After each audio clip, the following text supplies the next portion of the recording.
And welcome back, guys, to our 51st episode of the Morrowind Let's Play that we started on almost a year ago. It's been a long time, and we still have a lot to do. So I believe when we left off on the last episode, we were working on some of the Daedric quests, and we had just finished some of the Twin Lamps quests, which is why Best prices, best selection. which is why we're here in front of Jabasha and Jabasha's rare books. So I'm thinking now we can go ahead and finish the Boethia Daedric quest, which should give us Goldbrand, a legendary armament. And then we can continue the Telvani house chain of quests. Because we are in House Telvani. I think we're the rank of wizard. There it is. Great House Telvani. Yeah, we're the rank of wizard, so we need to go to the rank of Magister and then Archmagister. And this will be the last faction in the game that we have to complete before starting the main quest. So I think that's on tonight's itinerary. Finish the last Daedric quest in the game, and then finish the last faction we have in the game. And then we can, I guess, go ahead and start the main quest after a year and about 600 in-game days at a whopping level 54. We can go ahead back to Caius Casada's house and be like, okay, I'm ready to start doing work with the blades. Remember earlier in the game when Caius Casadas told us to go out and adventure a little bit and gain some experience before we start whatever secret mission he has? I would say that we have done so. So yeah, Boethia. We have to get to Cartag Point. The easiest way might just be to...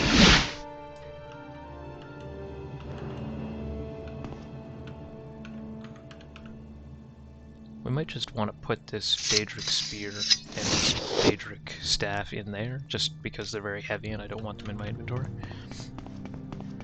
And what we can do is travel on up to the Silt Strider, and then we can make our way over to, I believe, Narmok would be the closest. Yeah, it's right northwest of Narmok. I might also turn game sound down just a little bit, guys.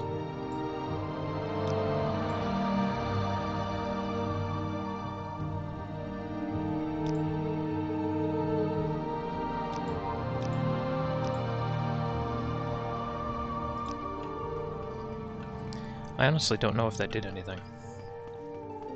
The background music doesn't really sound any lower.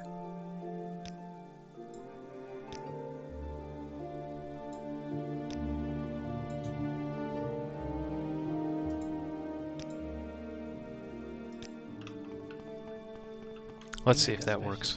So I'm not blasting your eardrums out. I wonder if Narmok...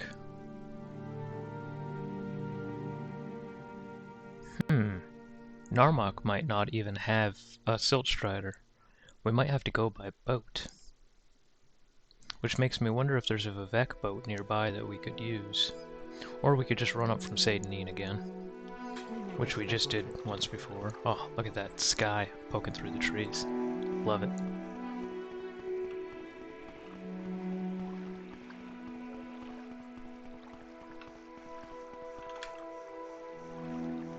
It's a bit of a hike.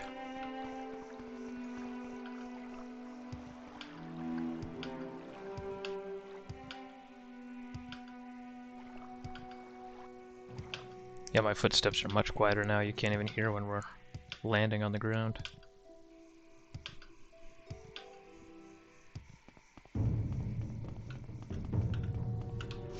Wow, okay.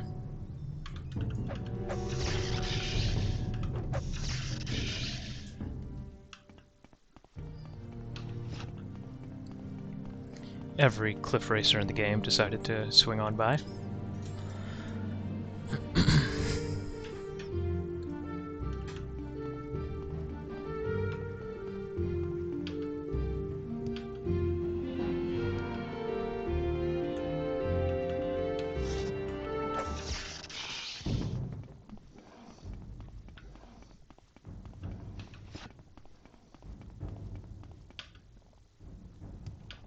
I can also turn some of that back up if it's too low. I feel like I might have...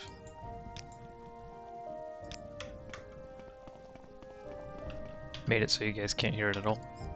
Ah, I guess we'll cross that bridge when we come to it.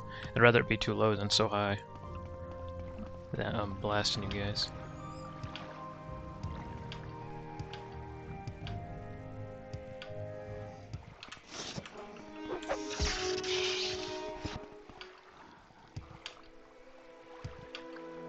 I'm actually kind of excited to get our axe skill up to 100 because I would like to start experimenting with some of the other weapons too. Maybe some of the spears or short swords. What's this down here?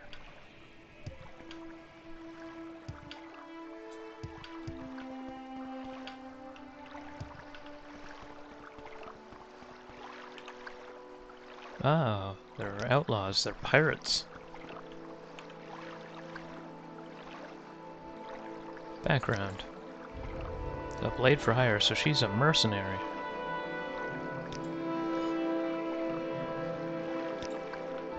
Interesting. I didn't know there was a pirate ship here south of Narmak.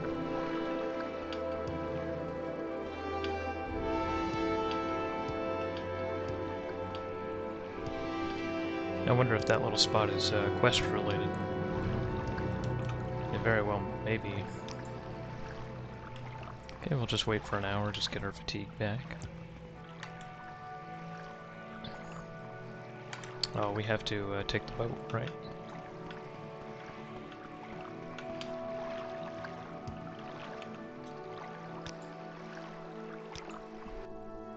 Greetings, Orc. What can I do for you? Alright, and I think we're going this way.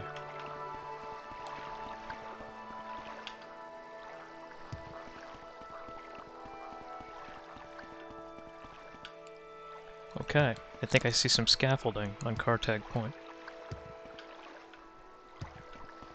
I love how it has such a sinister name.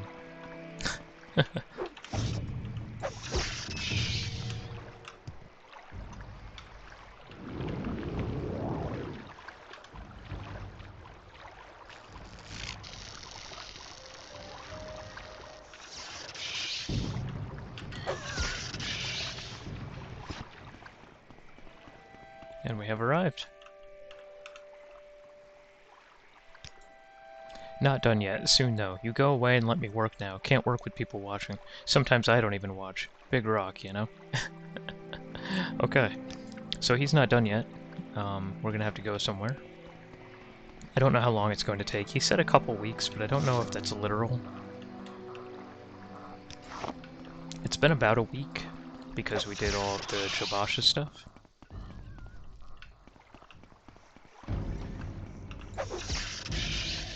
I always have like critically low supplies of these mushrooms for my alchemy set.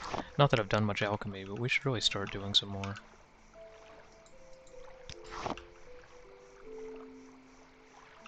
Really doesn't want me to grab this bungler's bane, huh? There we go. It's because the cliff racer was blocking it.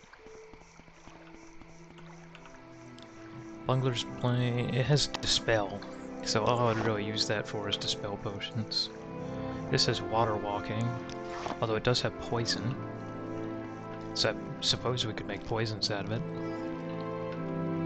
Alchemy hasn't been something we've done a whole hell of a lot of.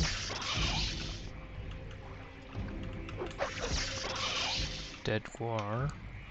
Getting eaten by mud crabs. Wonder if there's something here we can investigate. Probably not. I just want to get far enough away from the cell so that if we rest for a little while, the progress goes. Alright. Okay, so we're on day 572. Let's go ahead and do 24 hours.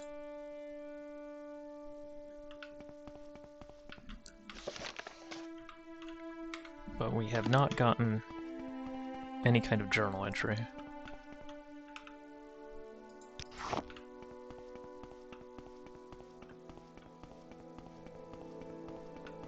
we can investigate this cave. Telvani Ancestral Tomb. Let's do it. Let's see what kind of trouble we can get into here. We got a rat. I wonder if I can cast Mephal's skill and get a huge crit on him. Boom. Got it. Journeyman's lockpick. Got some urns. Every now and again there's a gem inside the urns. Not often.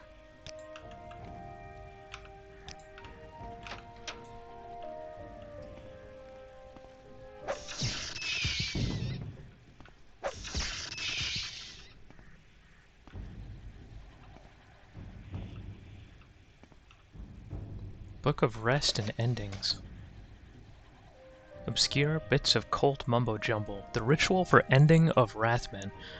From 50 fathers, frozen in slave past. Rip from the wraith loom. Sunder the life weave. Lock tight in earth grip. Hold firm in grave fast.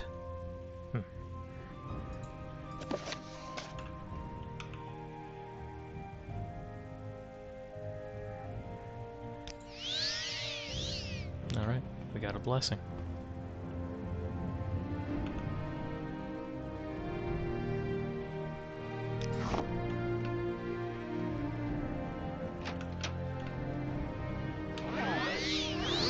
There's some people in here.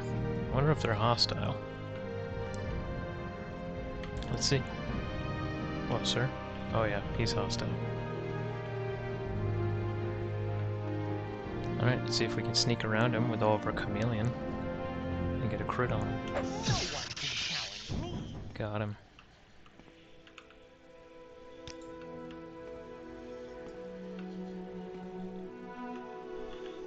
Death awaits you.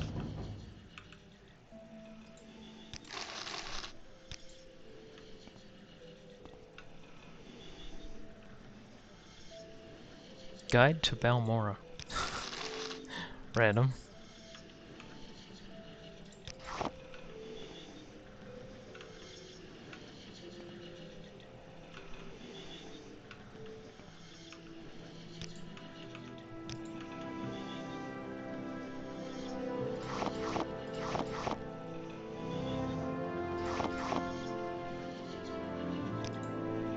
Drew wax is relatively uncommon.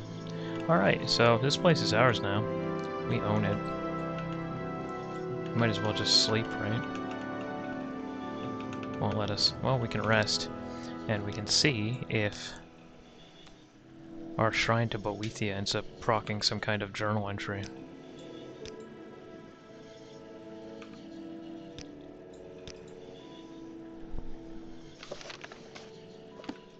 Nothing yet.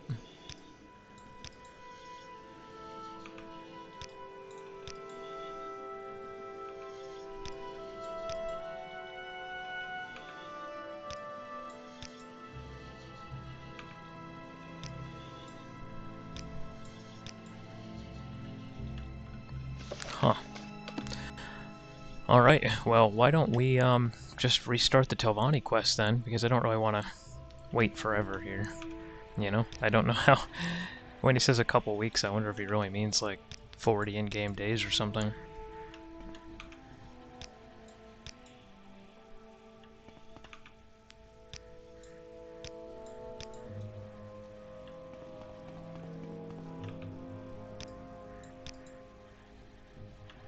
I'm not even sure we'll get a journal entry. Honestly.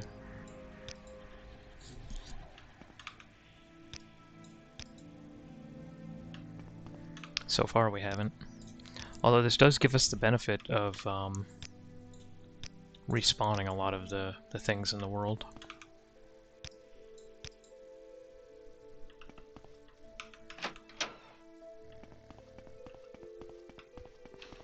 Let's head on back to Kartag Point and see if he's made any inroads. I'm also wondering if using Mephal's skill while we travel will aggro fewer enemies like cliff racers.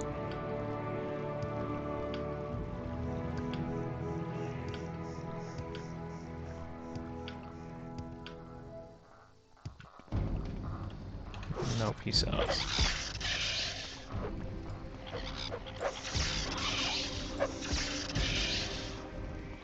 That looks pretty done, though. Okay, statue all built. Hope you have fun with new one. Shame to get rid of old Kartak rock, but it caused some problems anyway. Big rock. Alright. Maybe we're here.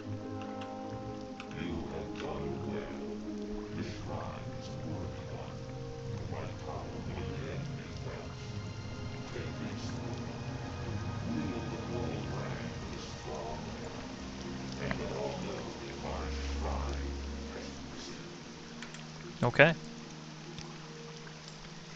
There it is, the gold brand. Chop 1 to 50 with fire damage 10 to 30, which is much stronger than the axe we're currently using, which is 1 to 37 with 30 points of shock damage. So yeah, it's a fantastic weapon.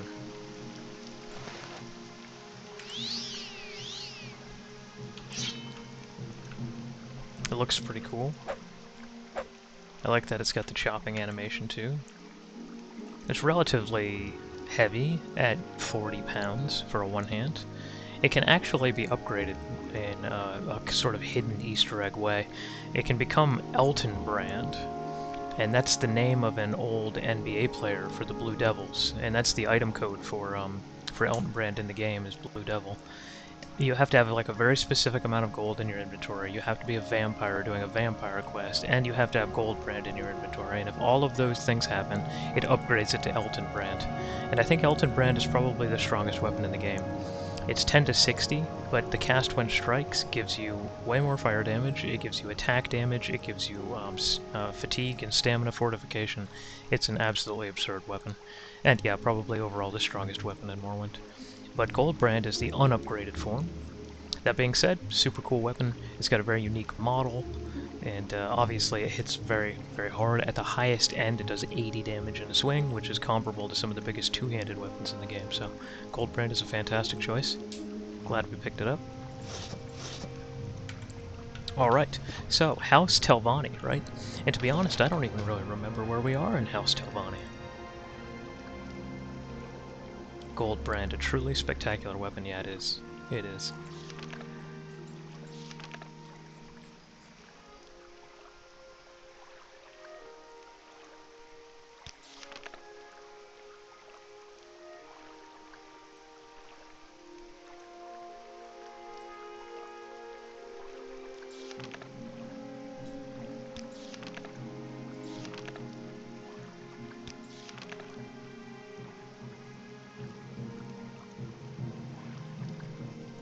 So maybe we can stop by our stronghold as well.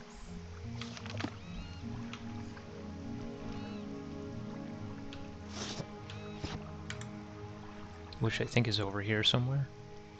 Yeah, right here. There's no good way to get there, man. I swear it's the worst stronghold. It's the one that's just furthest away from anything that could be considered civilization. I guess we go to Sadrith Mora and then just run over, right? Ugh. It's awful. It's such a long way to go. Don't know how I feel about that. But let's do it.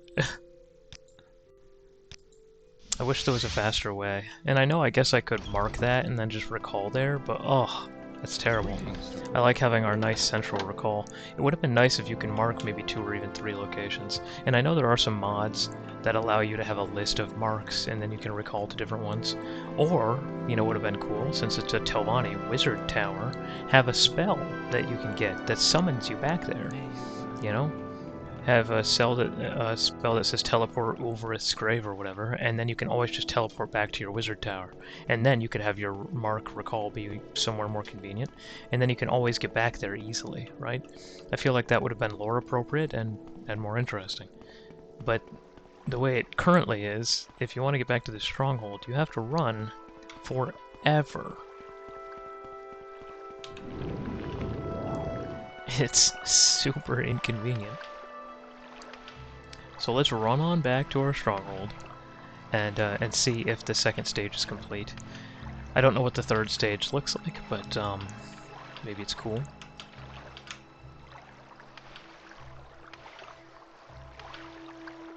I believe this is the boat captain that drowned, right?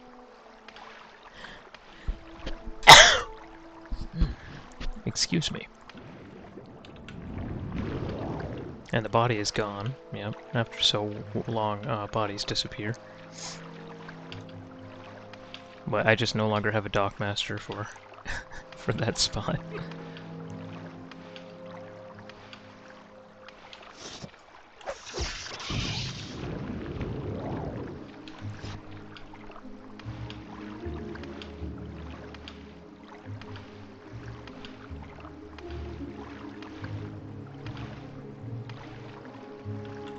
Also, we can go in here, maybe footsteps up a little bit, voice up, effects up. Trying to find the right sort of audio mix for you guys.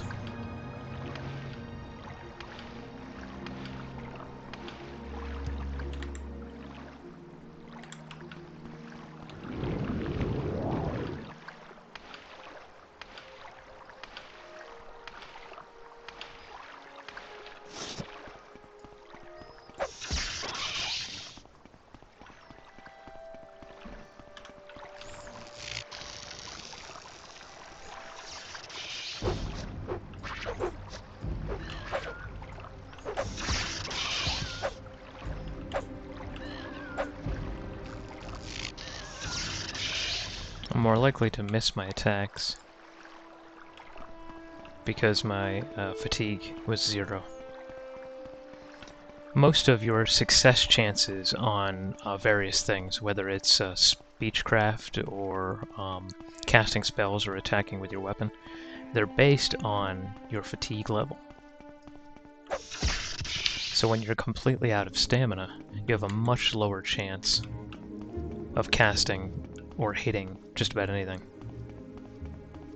It's a very old sort of mechanic. Winged Twilight, that's random.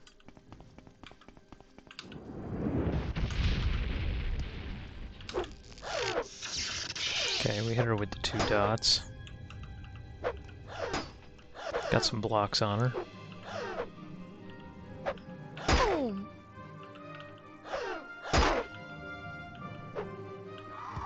And she did die. Alright.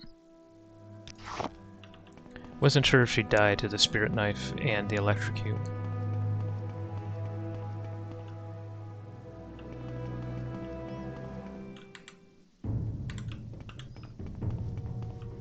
Oh, it's this shock.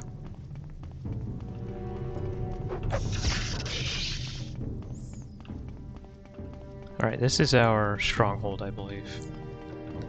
Doesn't look like very much right now.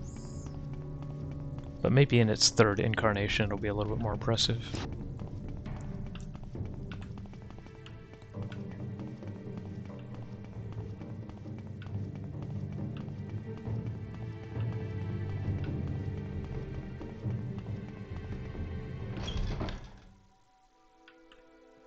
Alright.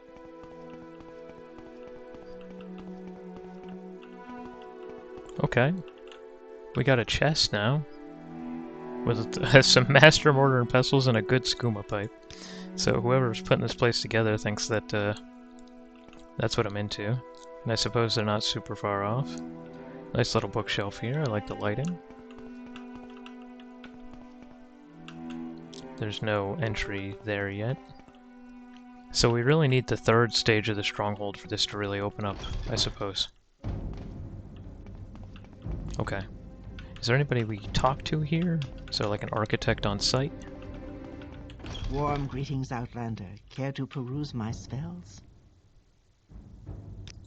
Huh. It's actually kind of cool. Oh, she has Spirit Knife. That's cool.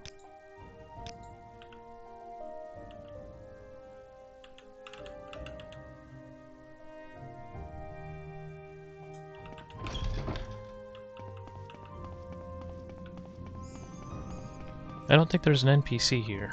Or at least I don't see anybody. Like a little architect with an architect stand or something. We might have to head back to Sadrath Mora.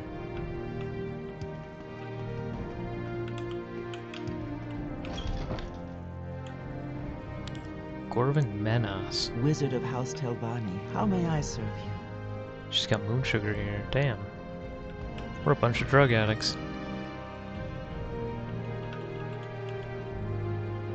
She's got an ebony staff. She's got a wizard staff. Someone watching you. I can tell.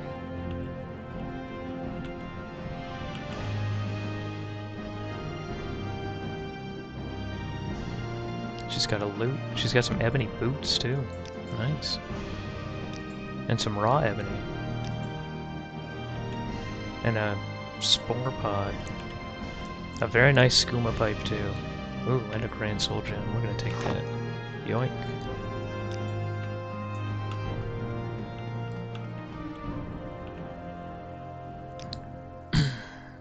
I'm not going to buy that skooma from you. Get rid of it and we can trade. What a hypocrite. She's got skooma and drug paraphernalia all over this place. She has 2 skooma pipes. And she's gonna lecture me about the skooma in my inventory.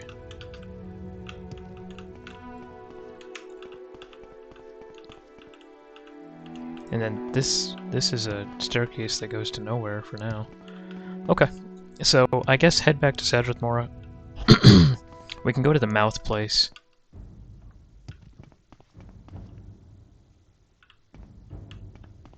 Because I don't see an NPC to talk to out here. Sorry if this was a bit of a waste of time for you guys. I'm just trying to check mark all the boxes.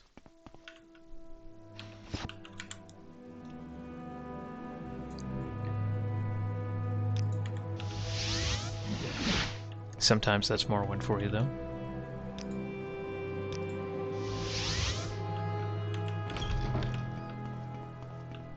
Nine good days to you.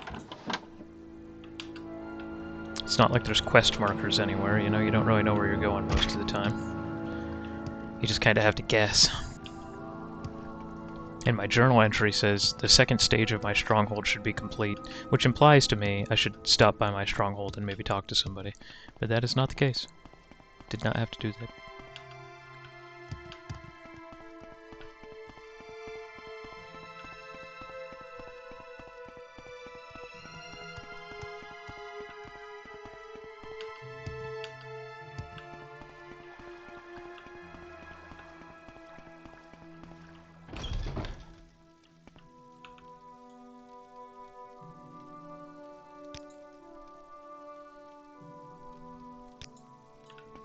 Okay, and I think the stronghold person is down here.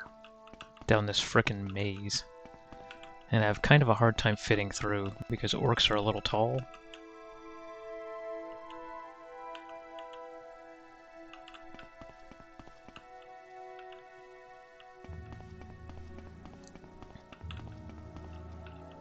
Warm greetings, Outlander. Care to peruse my spells? Huh, she doesn't care that I have skooma on me.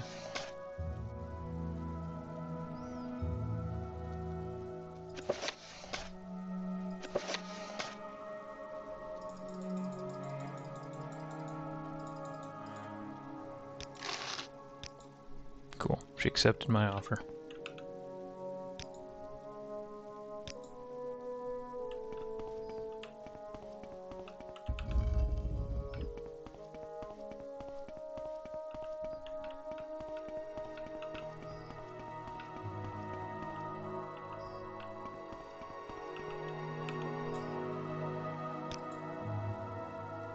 Greetings, Outlander. Do you seek my... Okay. I think this person's all the way at the bottom of the Hermitage. What a maze. There she is. Stronghold. The second stage of your stronghold is complete. I trust everything is in order. Speak with me again when you are master of House Telvani, and I will build you a stronghold fit for the mightiest Telvani wizards. Okay. Master Aaron. You Okay, flatter me where with your is he again? attention, Outlander. Damn. Where is Master Aaron? Is he in Telvos?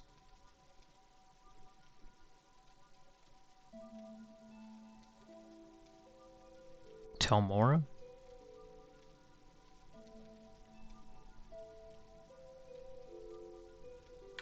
Telfear? I don't remember where he is. I think he might be in Telvos. And maybe he has a quest for me. We can also talk to some of the mouths here and see if they have anything for us too, but I doubt they do. This is what happens when you take a 7-month break from a Let's Play. You come back and you don't know where to go. Alright, is that Fast Eddie? Where's Fast Eddie?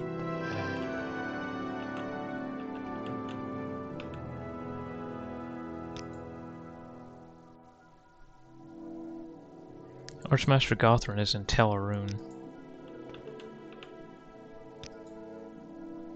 He's in Tel Naga in Sadrath Mora.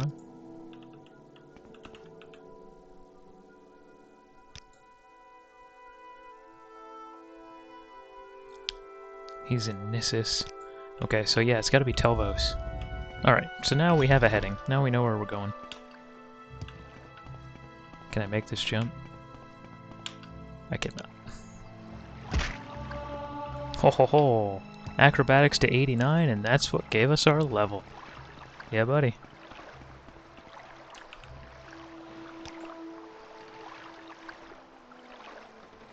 Huh, so none of those are Vos, huh? Under sun and sky, Outlander, we greet you warmly.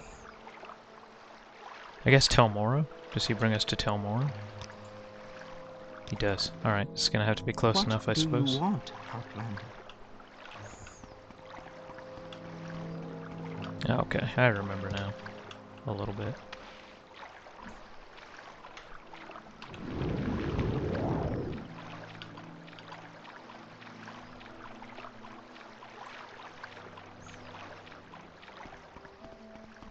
This is where I used to come for restoration training.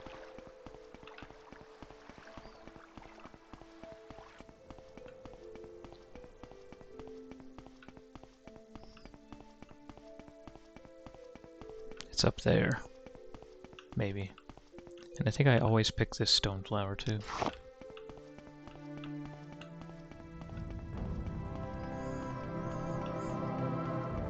Okay, I think our patron's inside.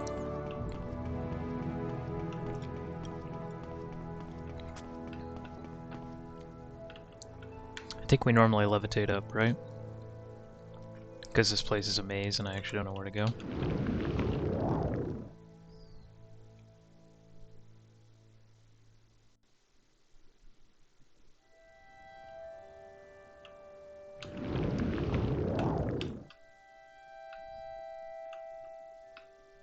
Oh, poop. Ah, maybe it's here. I have to wait for the levitate to fall off. Should only be a second. There it is. Alright. A warm welcome to you. Oh, you're right in the way, dude. Do you move? Oh, I snuck past him somehow. Alright. May Master you Aaron. find me worthy of your Well, attention. we'll save. Took a while to get to him. You have convinced at least 3 counselors. This deserves a reward. Perhaps you could use this glove. I enchanted it myself many years ago. Alright, advancement. More chores. Okay. There's another Telvani in trouble. I do not normally interfere with these matters, but I have taken an interest in this one. I need someone to stop the Redoron attack on Favis Andis in Shishi. Several Redoron have infiltrated Shishi, and the Telvani Favis Andis has gone into hiding. Shishi is a Velothi tower in the middle of the Foyota Bonadad, northwest of Margon. Leave Margon, go east past the Silt Strider, and then follow the Foyota northwest. If you cannot find him, look for a skull on a desk, which opens a door to a secret storage space. Okay, so we're going to Margon. And northwest of the Foyota. Okay, we can do that. At this point, maybe we Almsvi intervention.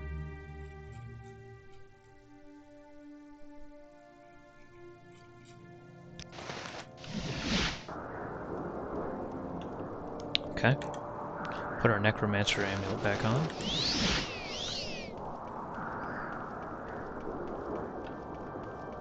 Why are we moving so fast? Huh. Okay, and then we have to take the Stilt Strider up to Margon.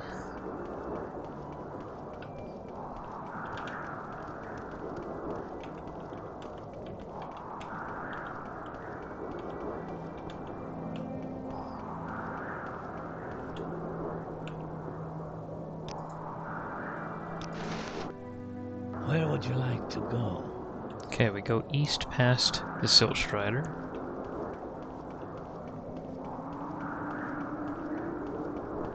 And then there should be a Toyota, which is one of these big carved sort of valleys.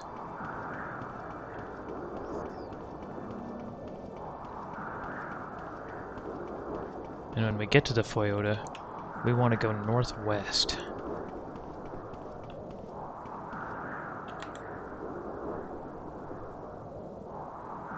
Actually, it might be this way.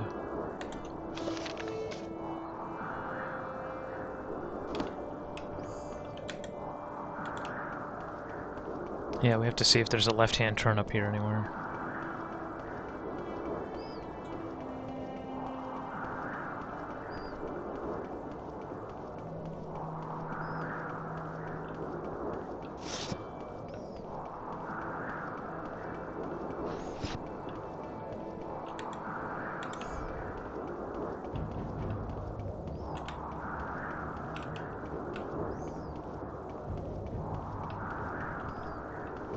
Are these friendly people?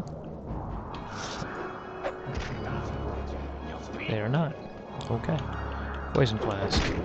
Boom. Get fucked. Spirit Knife. Boom.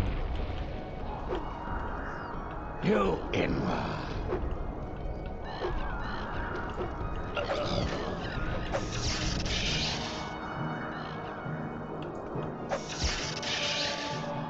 Axe skill to 79. We did it. Dang, we just got attacked by everybody.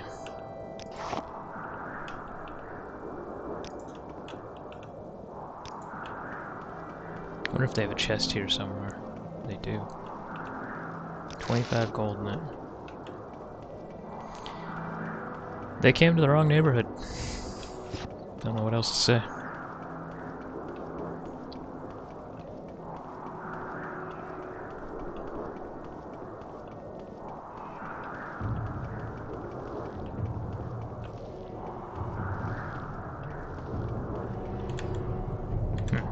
There's supposed to be a Velothi tower here somewhere.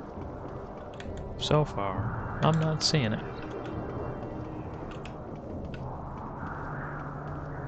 Just a bunch more penis-shaped rocks.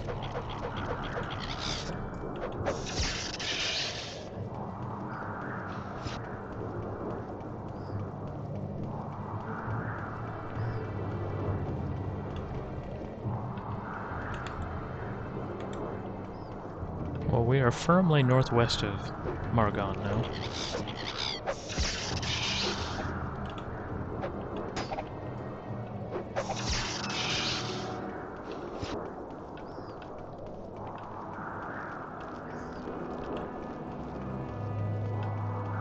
There's some more Ashlanders here. I wonder if these guys will attack us too.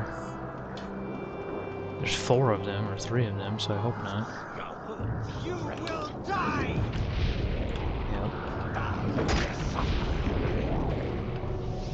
Yep. She dispelled herself. Poison Flask that guy. You die!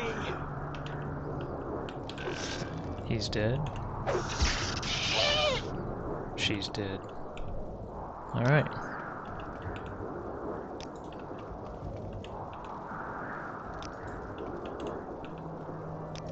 $50 gold in that one.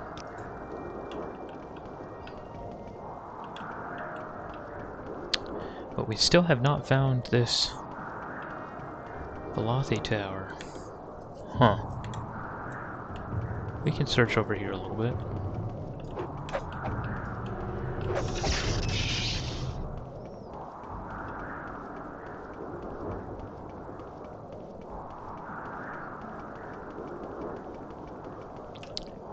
It's pretty hard to miss Velothi Towers. They stand out.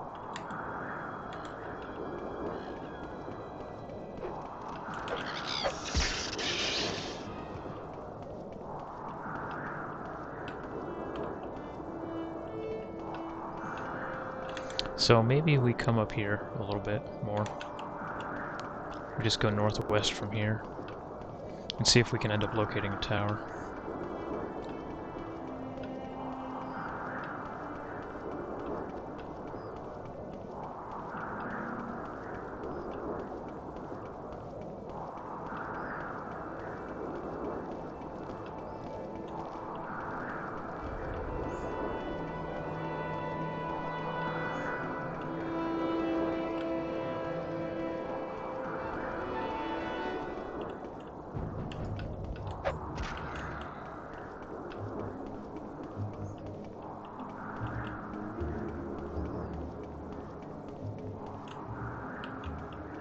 Yasami. That might end up important for something, but not what we're looking for today. Okay, so we didn't see it in our travel.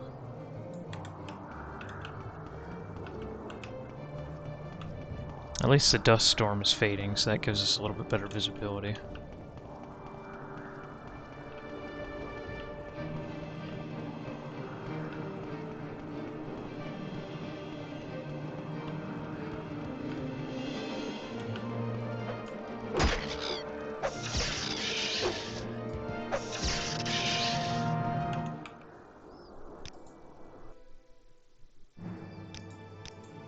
Huh.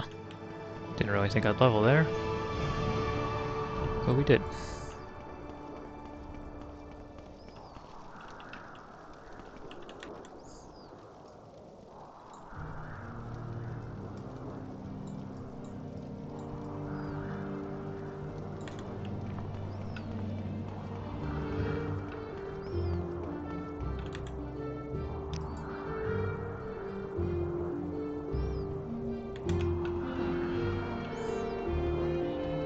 Maybe if we go through these and we go north and we can get into this kind of groove that's right here, maybe we'll find it there.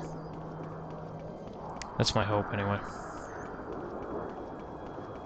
And we're right back into the dust storm. But it might be this Foyota. Oh shit, it might just be that right there. God damn. Yeah, this is it. Quick save. Alright. Oh, she's dead. Little Bosmer.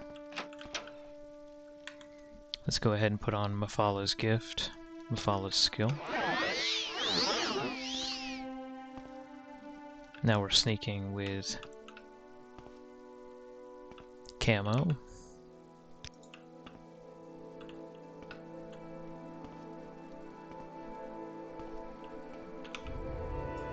There is no escape! Critical damage and dead. Assassinated. Steel Spark Slayer. You know what? I respect the alliteration. So the Redoron sent some pretty capable assassins. He's got full fancy Redoron gear with an enchanted weapon. They didn't send a slouch, that's for sure. You win. This will not go unnoticed. Got him. He died to my ambush. The other guy will die to the poison. He's dead. He had a silver flame sword, and again, full Redoron armor. Pretty cool. This guy had a steel poison sword. He also had an amulet of mighty blows, which is pretty cool, and the Shishishi report, or whatever. Man, they killed all these Telvani, huh?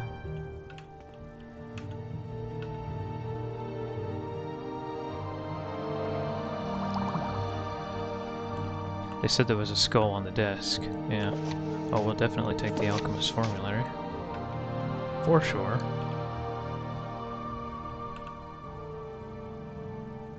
It's got an extravagant amulet. Alright.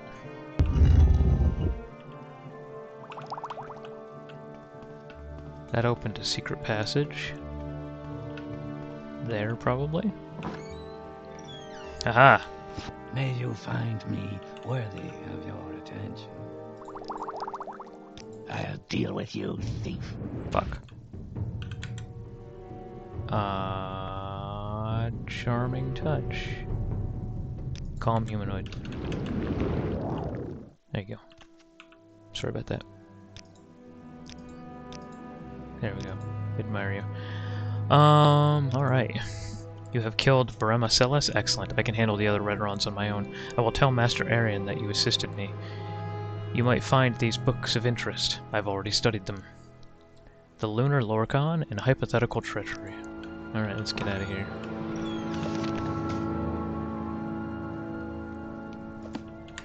What does the report say?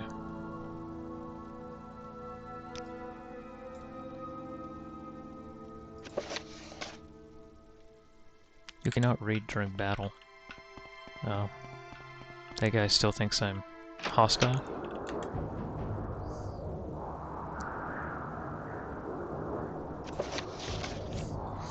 As instructed, a party of 5 entered the Velothi Tower of Shishi. 5 Telvani sorcerers fell, and the tower is now ours. But we have suffered heavy losses. We will hold Shishi as long as we can and await your orders. Veremacellus. Well, now you're all dead. I cleaned them out easy to do. Critical strikes, a little bit of poison flask, everybody flopped over. I also like that when I kill someone with Mafala's skill, and I'm very shadowy, and they just pretty much instantly die to the strike. Everybody else takes off. They all run, because their buddy just got, like, assassinated by a specter, you know, and they freaking take off.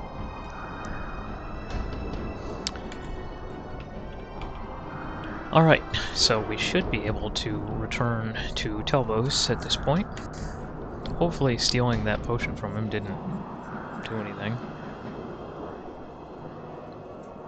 Yeah, it doesn't say I was kicked out or anything. I didn't get a crime reported. I don't think I have a bounty. I don't. I have no bounty.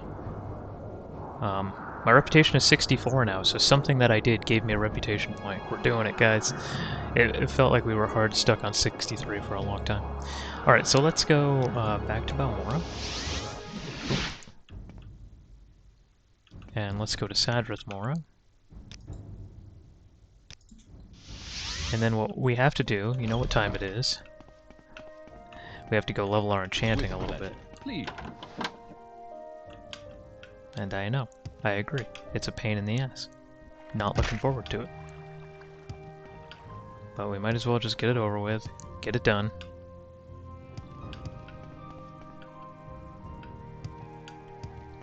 There's no other way to level enchanting. We're not going to be doing it by using Azura's Star to recharge our Crescent Moon and stuff like that. It's not feasible. It would take hundreds of hours. And we could, I suppose, chant some kind of enchanted item and just cast it over and over and over and over again. Like the Staff of Magnus, we could just cast over and over and over. And when it's depleted, we can use Azura's Star to recharge it. And I suppose we could try. We could try to level enchanting that way, if you guys want to go in for that experiment. But I'm telling you, I think it's going to take just hundreds of casts to get like a single point of enchanting. It doesn't seem feasible to me.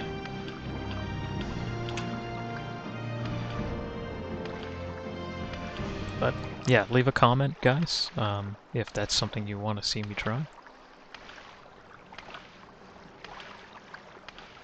I'm not averse to trying it.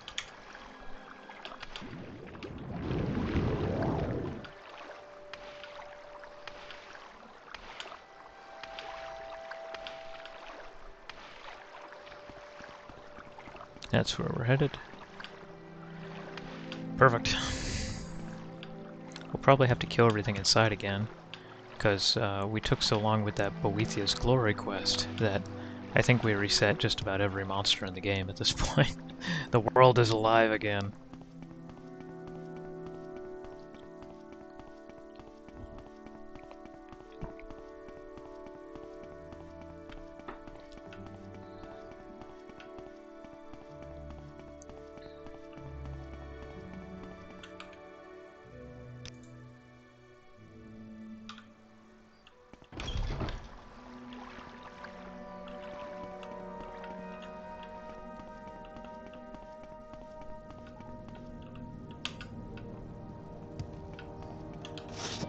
Yep.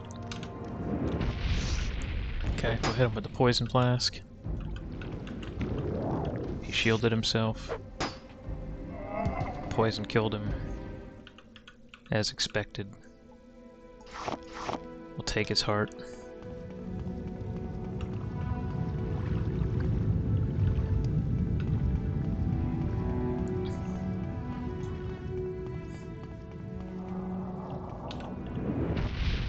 Poison this big boy. Wow, he's got some health. We'll spirit knife him. Okay. He's got the poison and the spirit knife on him. He's out of mana. Health is definitely draining. Boom, dead. They're scary enemies, sort of. They have a ton of health. Of course.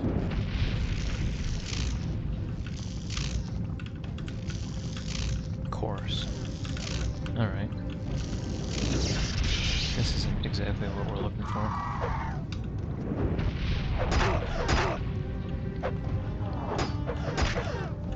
We're gonna cast a Greater Renew on ourselves.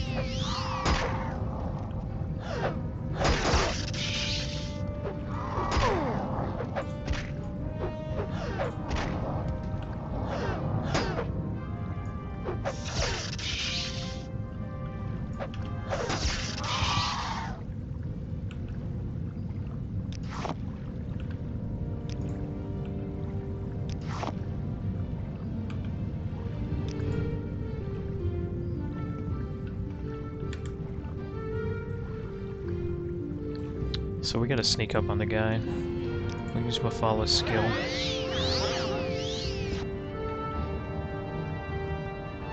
And then we need a charm. Calm humanoid.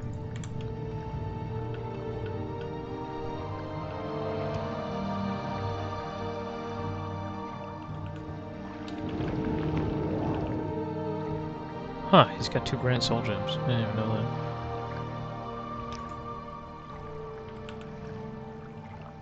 I guess that makes sense. He's the Enchanting Grandmaster.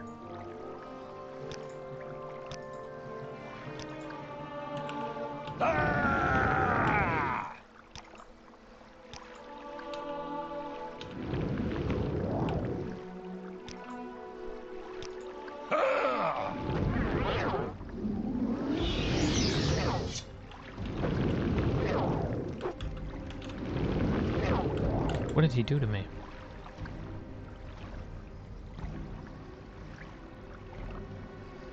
My calm humanoid just went all the way down to 0. Oh, silenced. He silenced me.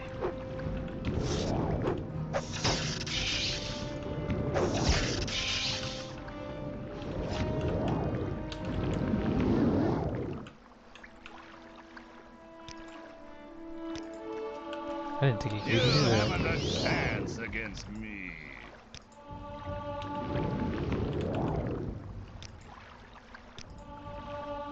You haven't a chance against me.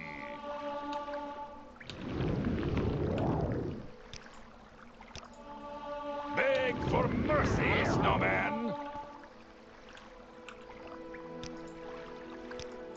Embrace your demise. Oh, did he silence me again? Beg for mercy, snowman.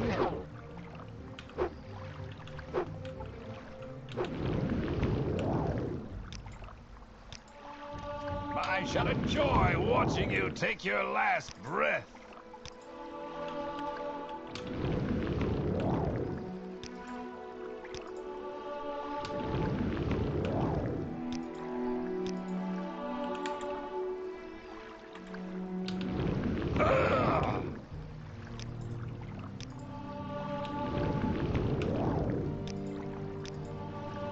Okay, let's get out of here. We have sufficiently trained our enchanting.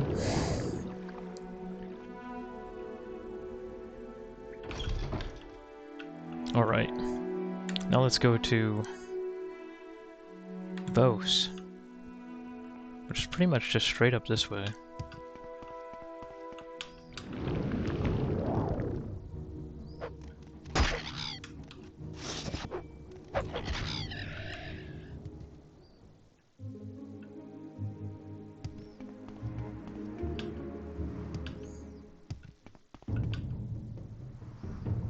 Wow, that was a long jump.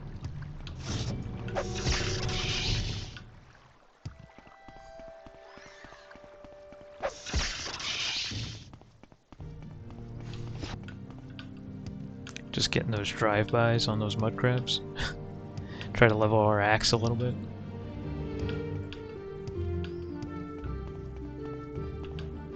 Well, earlier, our... Oh boy, okay. Someone watching.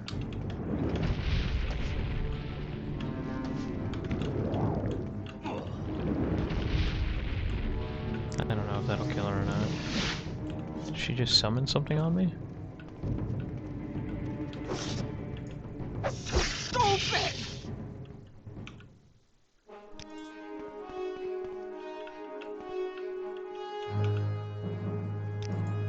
These Ashlanders just really want to kill me. It's wild. I feel like I've substantially thinned out the Ashlander population.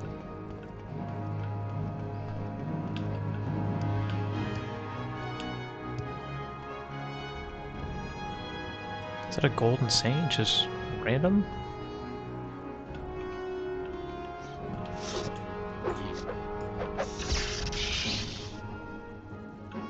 Oh, it is. Alright, well. We're gonna soul trap this one. But we're gonna need some stuff to do it.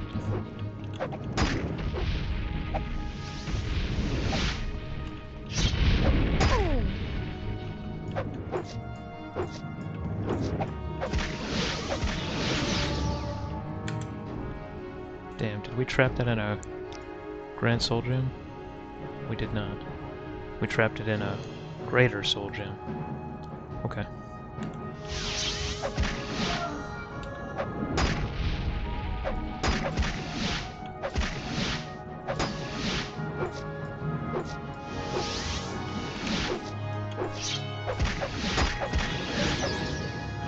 Got it. And yes, we got the Golden Saint. Alright, cool.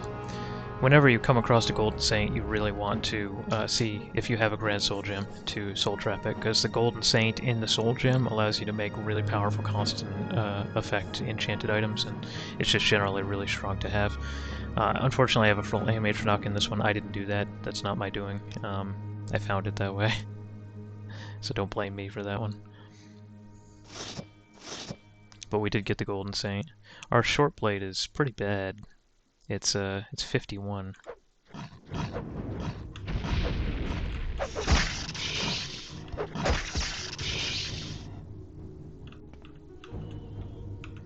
Alright, what do we have? We have an ebony broadsword, a glass tower shield, which is awesome, and a Daedra heart. We're gonna take all of that. Also, we're gonna repair ourselves real quick. Although it says we're still getting attacked by something.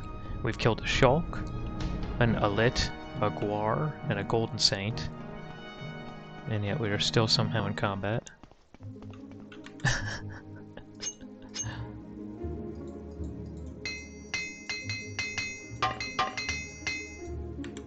Alright. Everything is repaired. Until we fight this scamp.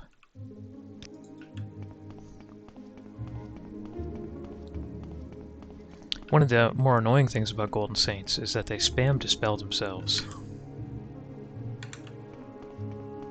And a lot of our damage profile is damage over time. In fact, I'd say most of it, whether we're using a spirit knife, or we're using a poison flask, or we're using an electrocute, or even our crescent moon, our cool axe here, also has 30 points of shock damage over time, you know? So whenever you have an opponent that just spams Dispel on themselves, very frustrating. But even worse is that we're trying to soul trap the Golden Saint. So by dispelling themselves of our damage over time effects, they're also dispelling themselves of the soul trap effect. Ugh.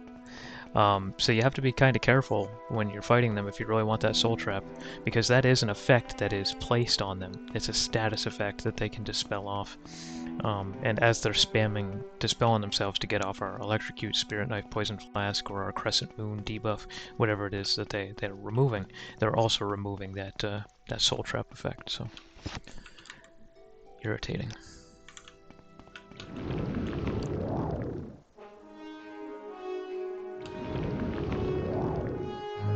That was quite the adventure to Shishi, must say.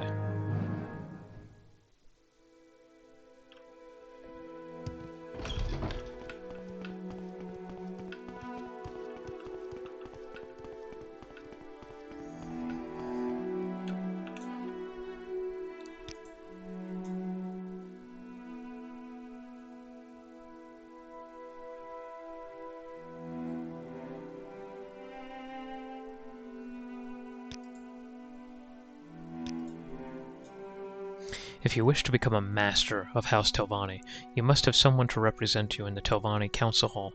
Find a promising Telvani to be your new mouth. I have heard of a promising Telvani in Balmora who might agree to be your mouth, but I do not know more than this. Ask the other Telvani if they know of someone who would agree to be your mouth. And I believe it's Fast Eddie, and I thought I already had him, so I guess I was not as far along in this quest chain as I had hoped I was. May you find me worthy of your... I know who he is, and I even kind of know where he is.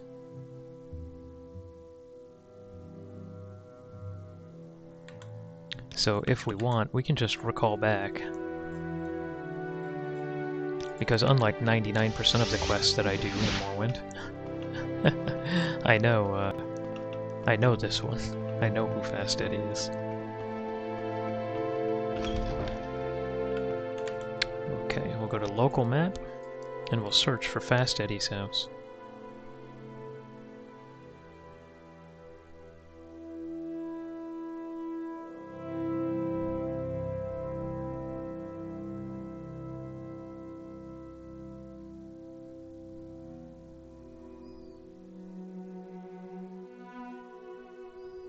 It should be one of these. Interesting. We might have to look a little closer. Or maybe the house isn't named his.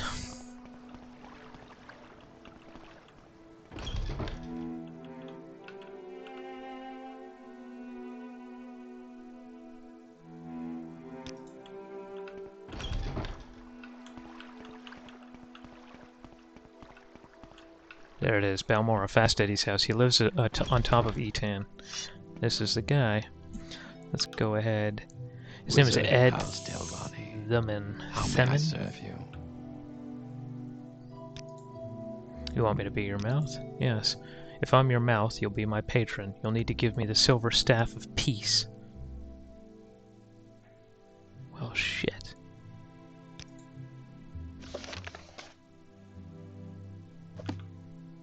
Shit. Where do I get a silver staff of peace? I have a silver staff of war. I just got it. But I don't believe I have a silver staff of peace. Okay, how do I find that out? Crikey. Alright. So maybe I don't know as much about this quest as I thought. Walk with Stendar. At the very least, I know who Fast Eddie is and where he is.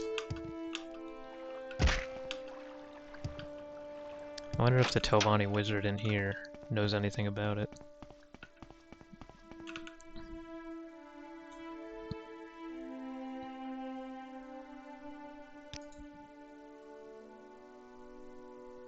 Maybe he's not a If there Telvan. is anything I can do, I am humbly at yours.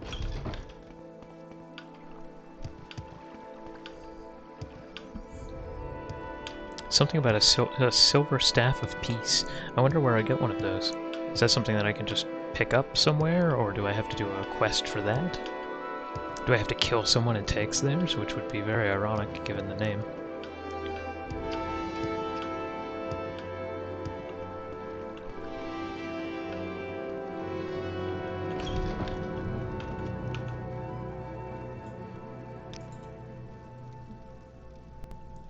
Walk with Stendar. Hey Darjol, how you doing, buddy? Yeah, there's not a whole lot of Stendar or Stendar's representation in Morrowind. It's not until you start getting towards Skyrim that you start to see a lot of Stendar and Vigilina Stendar sort of talk. But yeah, Stendar is absolutely in this game. Okay, let's see.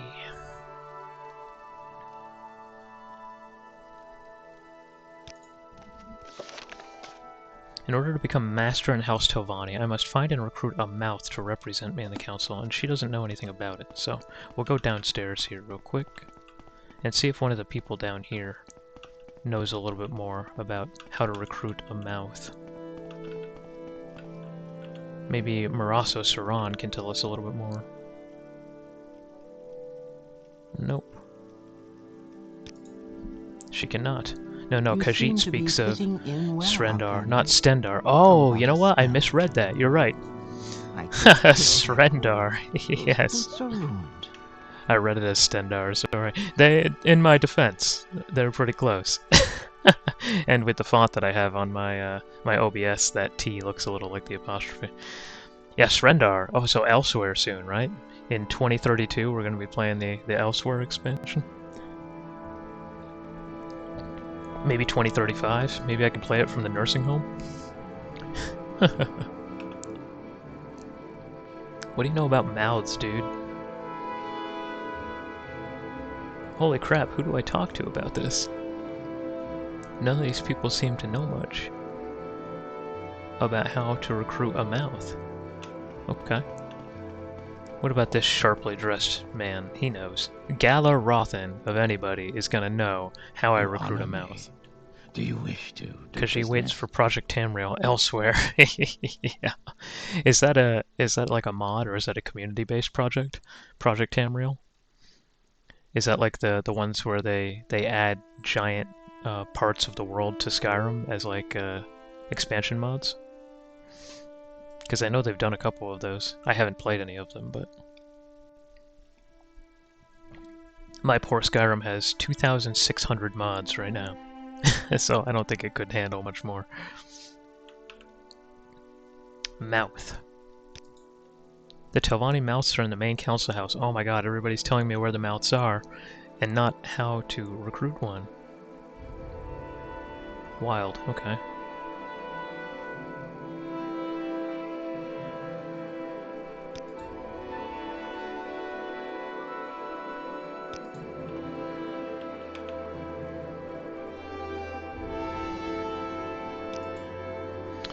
Okay, yeah, they just keep telling me to go, so I guess let's talk to the mouths, right? They're rebuilding Tamriel, yes, the Skyrim home of the Nords and the upcoming Gold Coast release for Cyrodiil. Okay, yeah, gotcha.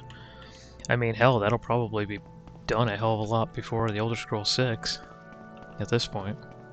I'm kind of waiting for that that Sky Oblivion, where they're like remaking Oblivion with the Skyrim engine. I think that could be really fun, because although I did like Oblivion, it felt kind of cartoony to me in a lot of ways. Whoa. There's the mouths. They're underneath us. And I would love to play it in Skyrim's engine. And I think there's that Sky Wind, too, the Morrowind that they're making in Skyrim's engine. And that looks really good, too. Although, as you can see, I'm not averse to playing the original Morrowind, as long as it's got 200 mods on it. But yeah, Sky Oblivion and Skywind, I think, are both pretty cool. I know they made that Cyrodiil rebuilt thing for Skyrim, but like I said, I never really dove into it. If you were looking for a mouth of your own, you might ask Fast Eddie in Balmora. Okay. So I know that, but he's asking me for a silver staff of peace.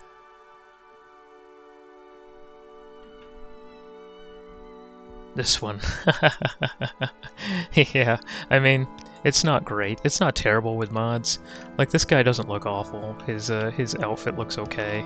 I wouldn't say it's super low poly. I don't know how well you can see it with the compression of the stream, but I mean, that's a 4K resolution robe, at least. And his face looks better than the original 2002 Morrowind, but no, you're right. It's an old engine, man. I just did an escort quest, and it was brutal. It really was showing the age of Skyrim, or, sorry, Morrowind. Although this is not the original Morrowind engine, this is the Open MW. But I mean, I got some 4K resolutions going on. This crystal looks pretty good. The door looks nice. It's all carved. So I guess back to Fast Eddie and see if he has something to tell us. I think the interiors look alright with the mod too. I mean, it doesn't look as good as something like Skyrim would be, but with mods, Morrowind looks alright. I don't hate it. Like, look at that high definition old orcish face. Welcome, friend. This one does like Morrowind. I think the atmosphere of Morrowind and the quests are just fantastic. I think the Elder Scrolls has lost something over time. I think Daggerfall was probably the best Elder Scrolls game, and then Morrowind the second best, and then Oblivion wasn't really what I was looking for. And then Skyrim felt more like, I don't know, an action RPG than an actual RPG. Darjol thinks it looks good without mods as well. I'm reading everything you're typing in Inigo's voice. I don't know if you ever used the Inigo follower for Skyrim, but whoever made the mod did some excellent voice acting for it. And I think he just nails that kind of almost Middle Eastern sort of Khajiit vibe. And that's how I'm reading everything. Yeah, it looks nice, right? This is beautiful. With nice extended draw distance and the sun rays coming through and the dilapidated trees and the water kind of shimmering there. I don't know, I think it looks pretty nice. Inigo is a good friend. Yes, the blue Khajiit. Inigo and I have spent a lot of time together. Like to go? And it's funny, even when I'm not playing with Inigo, if I find a sweet roll ever when I'm playing Skyrim, I always take it. And cheers to Inigo. Alright, so let's go to Fast Eddie, actually. I think he's at the end of this road. He got me talking about Inigo, I forgot where I was going.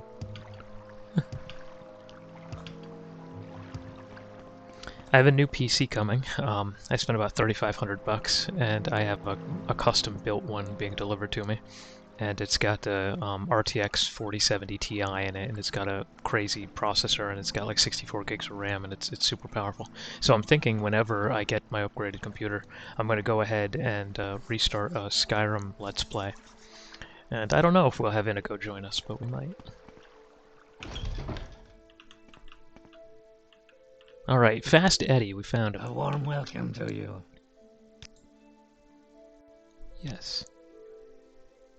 You'll need to give me a silver staff of peace. Okay, so yeah, I'm right back to the same problem. He wants a silver staff of peace. And I have a silver staff of war. But I don't have a silver staff of peace. And frankly, I'm not entirely sure where to get one. So, I don't know if I'm supposed to go back to Master Aaron. I feel like that's probably the play, is to go back to Master Arian and say, okay, I found somebody that I want to be my mouth. Let's go ahead and level up here. We're level 56 now, which is insane. And one of the things we have to do as a challenge in this Let's Play is we keep bringing up the difficulty level every time we level. So the difficulty level's super hard now. We're not quite on Legendary, but I'd say we're on Master difficulty now. We're probably doing about half damage and taking about double damage, I'd say, probably somewhere in there. And every time we level, man, it just gets harder and it just gets harder and harder. So we'll go ahead and do that. We'll also probably create a new save now. We'll do Jhakri level 56, and we'll do post CTD, because I just recovered this. Alright, so let's go to, I guess, Master Arian again, and tell him, hey, we found someone that's willing to be our mouth. Everyone wants newer graphics. Darjol wants older graphics, even for newer games. Low poly is the new pixel art, yes? I don't know. I do think there are some games that that have older resolutions that are quaint in that way. But I also love these games that are like super graphics, right? As the technology moves forward. In 2002, even, I couldn't have imagined playing a Morrowind that looks like this, right? So every 10 years, our graphical capacity, the possibility of our graphics just moves forward, and then usually the hardware sort of catches up. And with ray tracing and everything now, I was playing Cyberpunk a couple months ago with like 400 mods on it, and it almost looked photorealistic, right? And I could have heated my home with my graphics card, but it was incredible how it looks, and honestly, there is something about that that appeals to me. But yeah, I certainly like the old-fashioned things too. Some of these sort of indie games, Yes, I do think he like meant well. some of these Castlevania sort of games, I think look great even with the more antiquated graphics. Yeah. Some of these dungeon crawlers too. I don't know if you've seen Monomyth yet, but it's kind of an indie dungeon crawler that just came out. It looks a lot like Daggerfall in some ways, and yeah, I think it looks awesome. So I think there's a middle ground there. The worst offenders are the games that try to look modern and fail, right? So I think if you want to look more antiquated, that needs to be the intention. Low poly is the best. Yeah, I mean, some of the low poly games look fantastic. And I'm old. I don't know how old you guys are, but I got a ton of gray in my beard. I'm going on 40. So when I started gaming, right, everything was low poly. I remember 1992 Doom, you know? And I think there is some nostalgia in that for us older gamers. But the kids, I don't think, are into it as much. 32. All right, so you're kind of at an age where you were gaming in the low poly era as well. But I think some of these youngsters, they want the fancy stuff. They want ray tracing. They want you know, AI frame gen and DLSS, and they want everything to look hyper realistic, which is fine too. I think that's really cool. Welcome aboard for both of you, by the way. Go ahead, please. Tell me about yourself. We're doing a pretty lengthy Let's Play of Morrowind, where we're trying to do everything. We're trying to do every great house, and we're almost done. We did the Thieves Guild, the Temple, the Imperial Cult, the Fighters Guild, the Imperial Legion, and the Mages Guild. They're all done. The Morag Tong, Exalted Master, I just have to assassinate the top of the guy, but he has one quest after we finish the main quest, so I'm waiting to do that. And right now we're working on the Great House Telvani, that we're almost finished, so we're trying to get our reputation up to about 100, and right now we're at 65, so we have a ways to go. But we made an Orc Shaman, which is a pretty unique, I think, build. It's mostly lightning, restoration, one-handed shield, and that kind of stuff, and it's been a relatively fun Let's Play so far. Thanks, man. This one was born a kitten in 98. Darjol grew up with the N64. Alright, so yeah, I'm about 15 years older than you, Darjol. But I remember the N64 well. I had one of those ice versions that was like translucent, you could see through it. I remember Ocarina of Time. I remember GoldenEye, you know, when I was in college, and we used to hook our N64 up to a TV, and everybody would have a little corner of the screen, and we'd ban the golden gun, and you know, I remember the old N64 days, for sure. It was fun. So this is the character, this is what we're doing, this is what we're working on. Our intellect is so high because we've enchanted all of our glass pieces, our shaman pieces, with Fortify Intelligence. And of course we used a range so that we could keep equipping them until we got the higher end of the range. Kind of a little trick in order to give yourself more. And then with the Necromancer's Amulet, of course, we have 25 bonus int, so that's why our Magicka is so high for an orc. Alright, so let's go back to Master Aaron. I honestly think that GoldenEye for N64 is underrated. I think most of our first-person shooters, particularly our competitive ones, are standing on the extremely broad shoulders of N64's GoldenEye.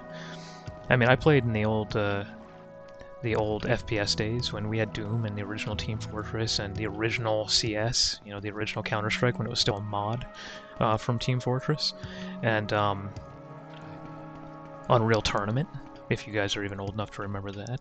But something about GoldenEye really, I think, unlocked a real demand among gamers for competitive first-person shooters. And I think a lot of the ones that came after it are standing on its shoulders. Go to Telmora. I can spare a few moments. And then we should be able to just hop, skip, and jump over to Telvos. I'm not even sure this is what we're supposed to be doing, but Fast Eddie keeps asking for a Silver Staff of Peace, and frankly, I don't know where to get one. So I'm hoping Master Arian gives us some kind of continuation of this quest, or, ideally, he just hands us one. that would be the best option. I think my first N64 game was called Wave Racer. Don't Google it. It'll make me feel really old. I remember blowing in cartridges and the whole 9 yards, man. I remember Mario 64, trying to get all 100 of the stars.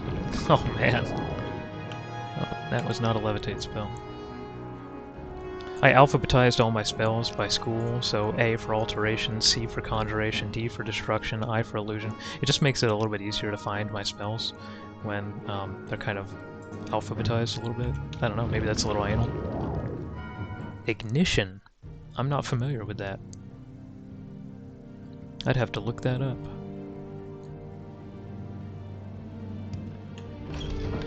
Ooh, we almost didn't make that levitate.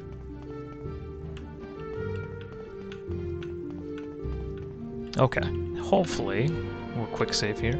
Hopefully Master Arian tells us May you what to do. find me worthy of your attention. He does not. A racing game. Oh, okay. Cool, cool, cool. I've played a lot of those too. So, you know what we have to do now, guys? I used to watch my brother play all the time. Donkey Kong 64, Majora's Mask, of course. Gothic, yep. First SimCity 3000, absolutely. San Andreas, Age of Empires 2, Beyond the Frontier, classics, all of them. Although San Andreas was pretty far into game, GTA. I actually remember the very first Grand Theft Auto and the second one. That's when they were still top-down. They were isometric, and you were just this little pixel that would go up and down the little pixel roads, and there'd be a pixel person who'd shoot a little pixel bullet at you, and then you could just step to the side and the bullet would go past you. I remember the original Grand Theft Autos, and they were pretty interesting. I liked them. But GTA 3 is really when it started to, you know, become three-dimensional and a little bit more modern. I think that's probably when the game blew up. I'd say around 3. But yeah, Majora's Mask was great too. I think the thing that really kept that game from greatness was the time. And although there was a lot of ways to get around the time aspect of that game, bottom left map have tank or right. Bottom left map have tank or right. So what I'm thinking is we're going to have to, and I don't know if you guys remember this one, but this is the original Prima strategy guide for Xbox in the old days. And this is the original one. Oh yes, that's what you mean. Bottom left map have tank. Yeah. Yeah, that's when you had the little stars. I mean, I guess you always have stars, but yeah, the little tanks would roll in. There were no helicopters back then. That was back when you could just drive through one of the little paint shops and your car would just turn color and then all your stars would go away. So what I'm thinking is we'll look up this quest and we'll see what we're supposed to do for Fast Eddie. I actually bought this when I knew I was going to do this Let's Play. I bought this off Amazon. It's of course used because it's freaking 25 years old. And I remember when I was originally playing Morrowind in like 2002. I used to be sitting there with my Xbox controller or whatever, and I'd have this book out, and I'd be flipping through the pages looking for different shrines or looking to where to find different items and things like that. So I thought, how nostalgic would it be for quests? Yeah, this book is the Morrowind Prophecies, and it's every quest in the game, and it shows you like what to do for the quests. And there's maps in here even, and the maps will show you where things are, which is really cool. So like that's a map of the Vivek region, and it has little numbers that'll tell you where all the things are. Really, really nice, and especially when you have a game like Morrowind that's so difficult sometimes to figure out where you're supposed to go or what you're supposed to be having. This little strategy guide is incredible, and they're very hard to find these days because, again, this was printed in probably 2001. It says PC CD-ROM on it, right? Like that's how old this thing is. And I don't have to use it super often, but every now and again I get to a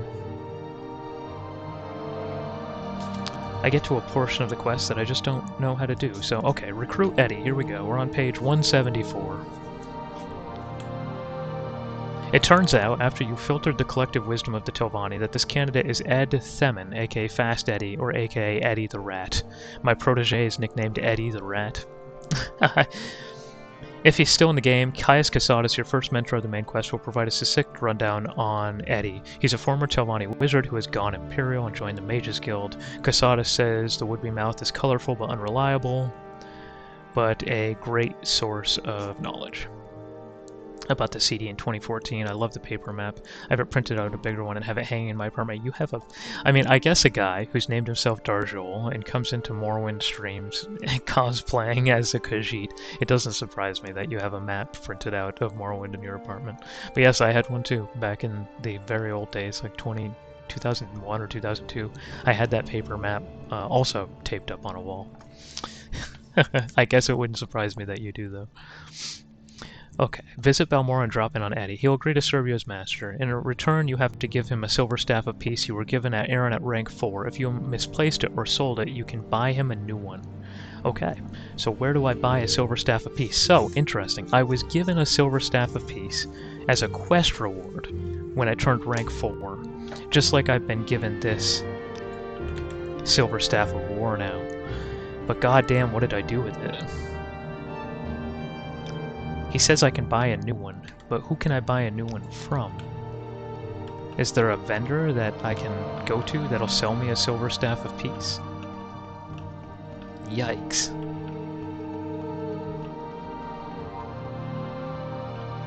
Okay, well, why don't we can go back to our player house and see if maybe we stored it somewhere.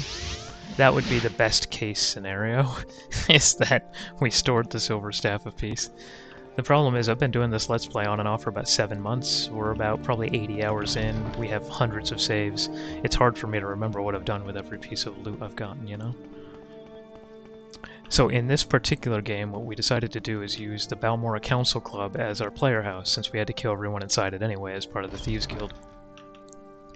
So we made a little Dunmer shrine over here, and we put all of our Dwemer stuff, all of our dwarven armors and weapons, schematics and books and everything else. Then we have our little Orcish shrine here, because we're an orc.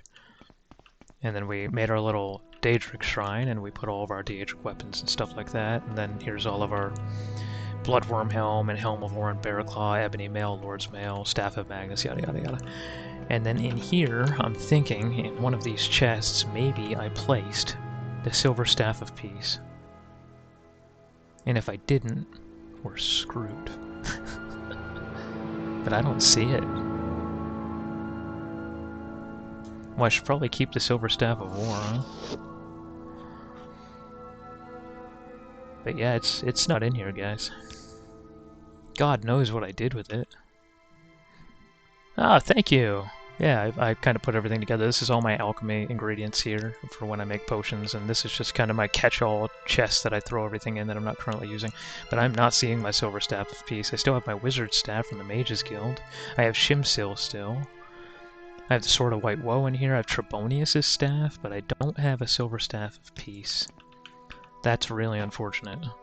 This is where I put all of my ores and lockpicks and armorer's hammers, and down here I have a room that's just my library, and I put all my books down here. All the books I've read or I have to read. It's most of the books in the game are in there at this point. But I was hoping that my Silver Staff of Peace would be in here somewhere. Darjol first used a modded tent you can place everywhere. Now this one has the fine Lalu Manor near Balmora, so that is the best manor. Undoubtedly. Not only is it the most central and easy to get to, it's also by far the best looking. That's my favorite. But I decided to go Telvani with this character because I'm an orc shaman and I do a lot of spell casting. And the Telvani tower is here. And over its grave. It's in the middle of fucking nowhere. There is no good way to get here. The fastest way to get here is to go to Sadrith Mora and literally water walk. They should have given you some kind of Telvani spell to, like, summon you, since it's literally in the middle of nowhere. Yeah, no, the Lalu Manor, south of Balmora, by far the best one. I don't think anything comes close to that one. You chose well, my friend. But with this character, I wanted to go Telvani. Oh, also, I have a bet with the stream with some of my viewers of what gem drops the most often in the game.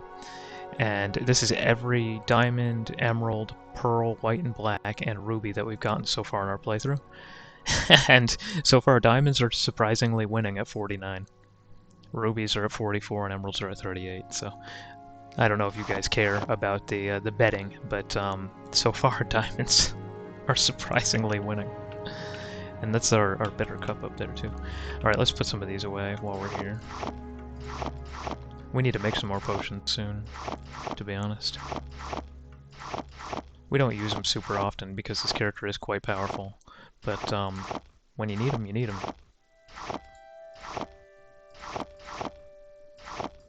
So now I have to find out where to buy a silver staff of peace.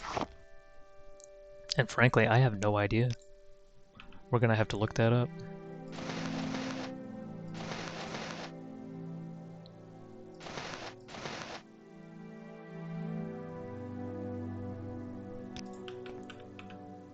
Then we have some books I don't know if we've read yet. We have not read The Hypothetical Treachery. I don't think we've read The Lunar Lorcan.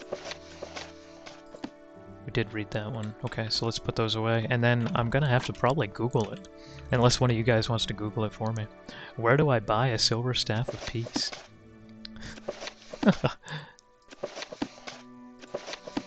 Because my Prima strategy guide is essentially just telling me that I should already have it. That I got it as a quest reward. Moonmouth Legion Fort Interior. Sadrith Mora Telvani Council House Entry. Galar Rothan. Oh, I know where Galar is. Look at you, Mitzi. You're on it. Let's go to Galar then. We'll go ahead and save real fast. And we'll travel to Galar Rothan. Sadrith Mora. Man, I haven't gotten to Moonmouth Legion Fort in a long time. Greetings to you. There's a guy in there that sells some spells that drain skill, which is a very rare spell. There's only like 2 people in the game that sell it. The other guy's actually in here. And you need that in order to try to do some training. But other than that, I haven't gone there since I did the Imperial Legion quests. Telvos Services Tower. You know, that's even funnier because I was just in Telvos talking to Aryan. Although I don't know how to navigate that place. It's a frickin' maze, so I wouldn't have found the Services Tower anyway. But I know where Galar Rothan is. And I really wonder where that original Silver Staff of Peace is. God, it could be anywhere. On a playthrough this big, this long? Jeez. I could have sold that to anybody. Is he in here? No. That's him, I think. Yes, we found him. Success. Darjol likes to listen to Morrowind streams while modeling. This is one is making an armor mod for Morrowind. That's super cool, dude. What armor are you making? You've done a house mod. I've never tried. You know, I've considered doing like follower mods and stuff, but I've never devoted myself to the process. That's cool. You making like an orcish? Is it a replacement for like an armor that already exists, or is it a unique armor? Is it something specifically for one of your characters? A Khajiit, maybe? Alright, barter. Silver Staff of Shaming. Well, I deserve that. And Peacemaker. Is that it?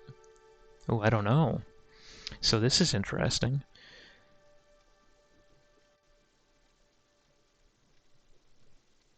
I wonder if this is what they mean by Silver Staff of Peace. Well, it's only 75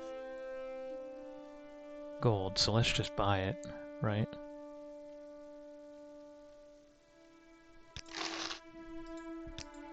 But we might have to, it is the Lunar Guard armor. Maybe talk to him about it? Okay.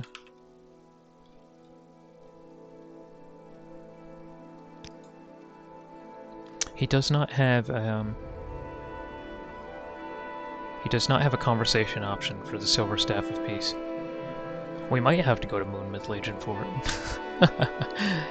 Which is fine. He does have a silver staff called Peacemaker, though. I don't know, maybe that's sufficient. It is the Lunar Guard armor mod for Skyrim, but in low poly to fit with Morrowind. That's really cool. Huh, I think that's a really cool idea. So, Darjol, do you generally play Khajiits, or are you just hyped about Khajiits because Elsewhere is coming?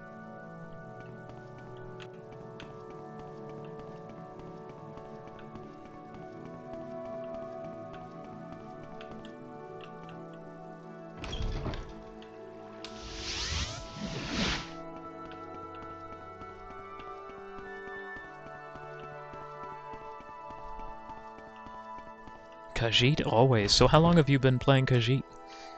Like since the Morrowind days, or the Oblivion days, or the Skyrim days? What was your introduction to the series? And why did you fall in love with Khajiits in the first place? My name is after a cat name. Meetsy? Oh, that's cute. My cat is named Farah, and she is a 29-pound purebred Maine Coon. She is a big girl. I could go find her, maybe. I don't know. Yeah, she's sleeping on a chair behind me. Wood Elf in Morrowind. Yeah, my first ever character was a Wood Elf thief. I'm an orc fan, generally. It's not just because Berserk is insane, but that is a nice thing. The Berserk power is wildly overpowered. But I just generally like playing orcs, particularly spellcasters, because I think that's a bit of a subversion of expectation, right? Normally orcs have heavy armor and a giant axe, you know? But I like playing like an orc warlock, summoning undead, or playing like an orc shaman and casting spells and healing. Oblivion, early 2000s. Darjols like cats and Khajiit are very unique. They are. There aren't a whole lot of cat races in other video games, right? I also like the way they speak. I like their culture. It's a bit of a shame that the Elder Scrolls has always been so racist, because Khajiits are always, you know, kept out of town because they're all criminals that don't take care of their kids and all that kind of stuff. There's a very kind of Romani vibe to the Khajiit, but I've always found them very interesting too. I don't normally play the beast races because they look kind of stupid in armor sometimes, and they're barefoot half the time, and that's just annoying. They can't use closed-faced helmets, and there's just some limitations to playing the beast races. But by the time we've gotten around to Skyrim, I actually think they're a lot cooler. And I played an Argonian Frost Mage for a Let's Play that I did years ago. Hopefully in the next Elder Scrolls, the beast races get even more love. They're probably the least popular. Alright.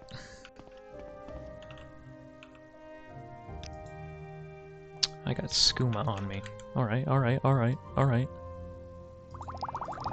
I'll drop the drugs. My bad.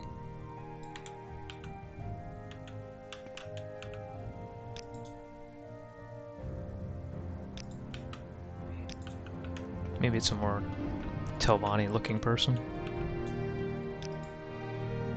Nope, she's an alchemist. Sweet I must skooma. say, I find you most interesting right now. Please. Gul'dan, yeah, no, exactly like Gul'dan. I've been playing WoW since 2004, so a lot of this is kind of WoW inspired. In fact, playing an orc shaman is probably very, very WoW inspired. But yeah, no, I like playing like an orc death knight or an orc warlock or an orc shaman or something like that in the Elder Scrolls series, because it's relatively unusual.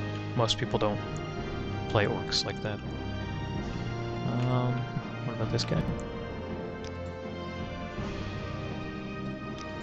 I am not seeing our silver staff of peace in here. Aha, let's see.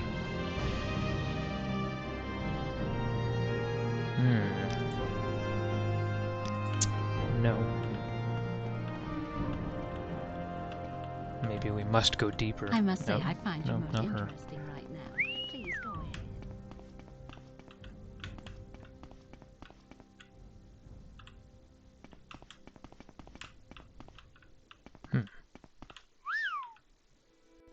Why are they all whistling at me?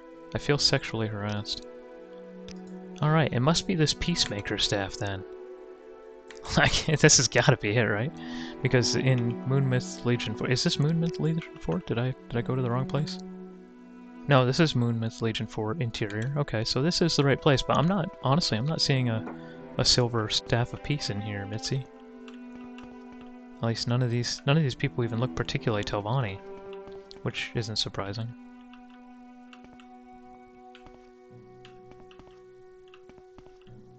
It's okay. No, I'm hoping Peacemaker works. I probably should have tried it before I came all the way out here.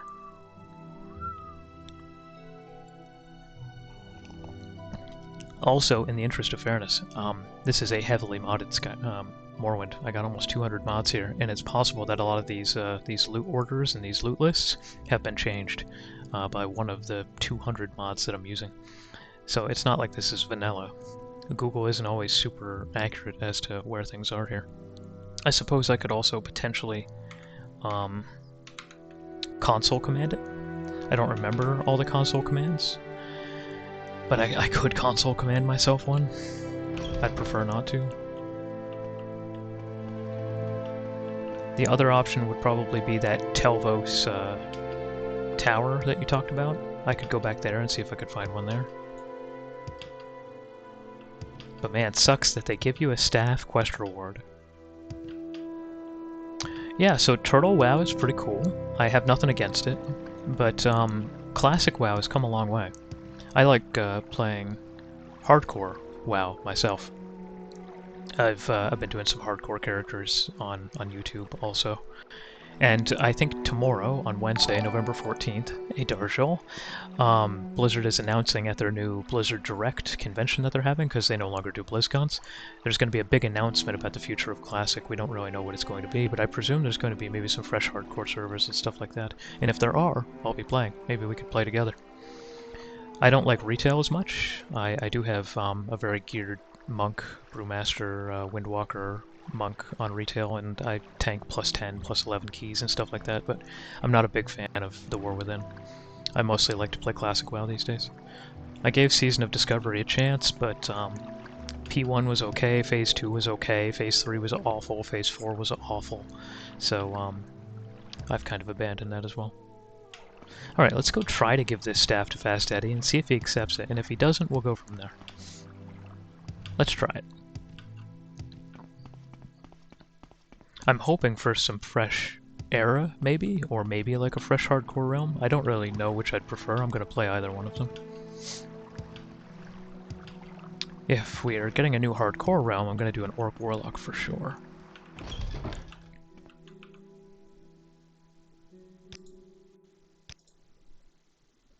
Nope, this isn't it. Only on an NPC. Oh, okay, interesting. Oh, that complicates matters, doesn't it? Hey, All-Know High King. That's an interesting name. If you're on mobile or something and you can't type, that's fine. But if you can, where's the name from? All-Know High King. What is All-Know in reference to? Ravir. I'm just wondering if I sold it to Ravir, because as you can see I've sold quite a few things to him, but I have not. There's another place I can check too. I can check Creeper. I've sold a lot of stuff to Creeper.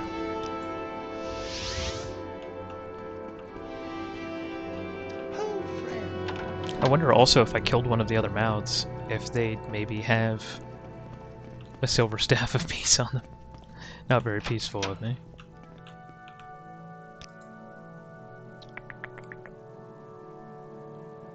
No.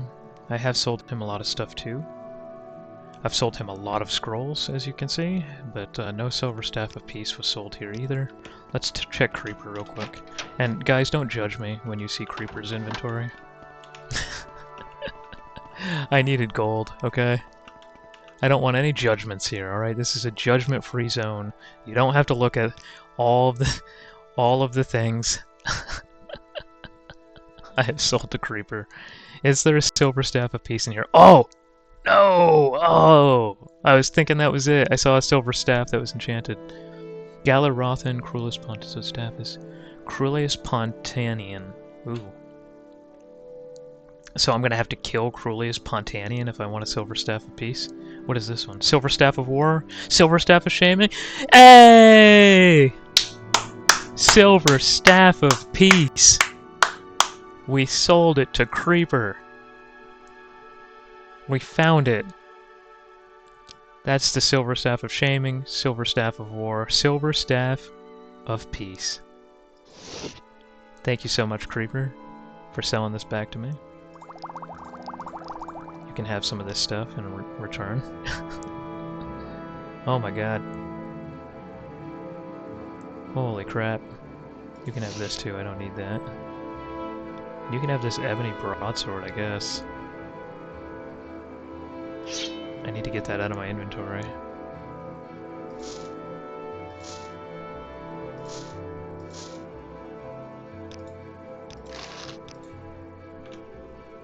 Oh, guys, we found it. We found it on Creeper. He's practically my permanent storage anyway, if you want to think about it that way.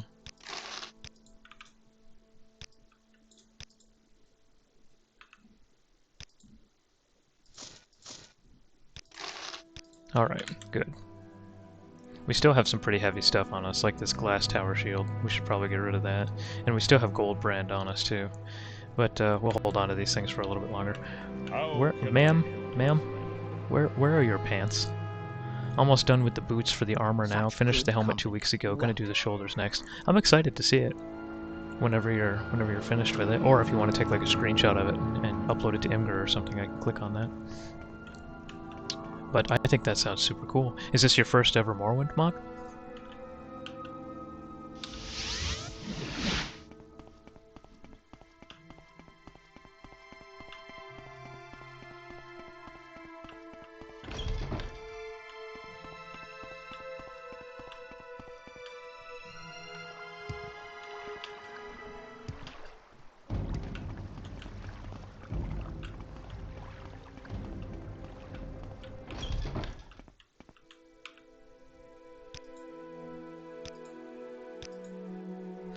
Yes!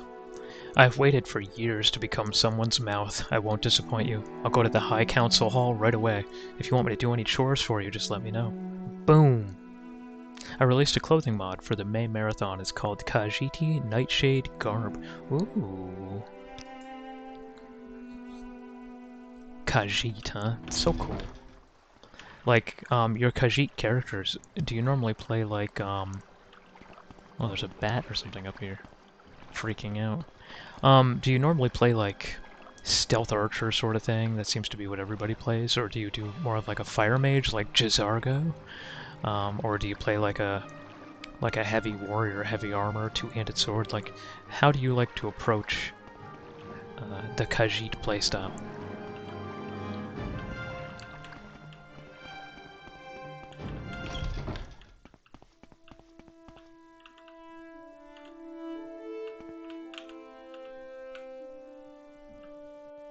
A Nightblade, okay, so like stealth magic sort of thing. Stealthy with fire runes and illusion magic maybe. Okay, cool. I think that's an interesting way.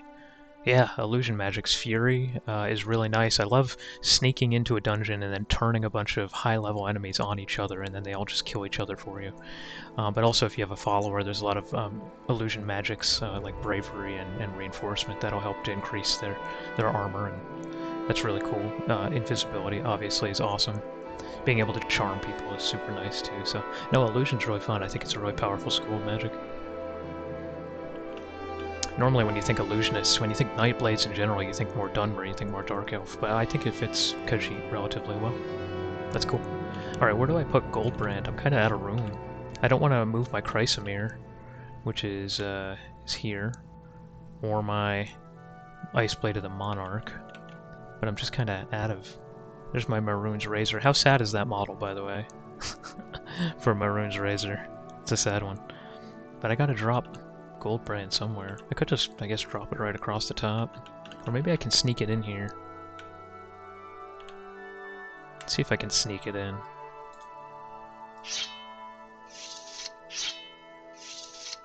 Good enough. We'll take it.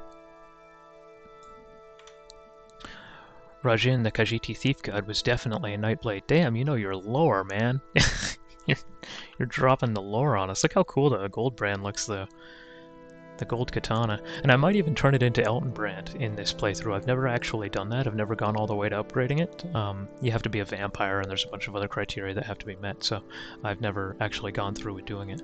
But hey, maybe for this Let's Play, if there's enough interest in it, I'll go ahead and I'll make it Eltonbrand.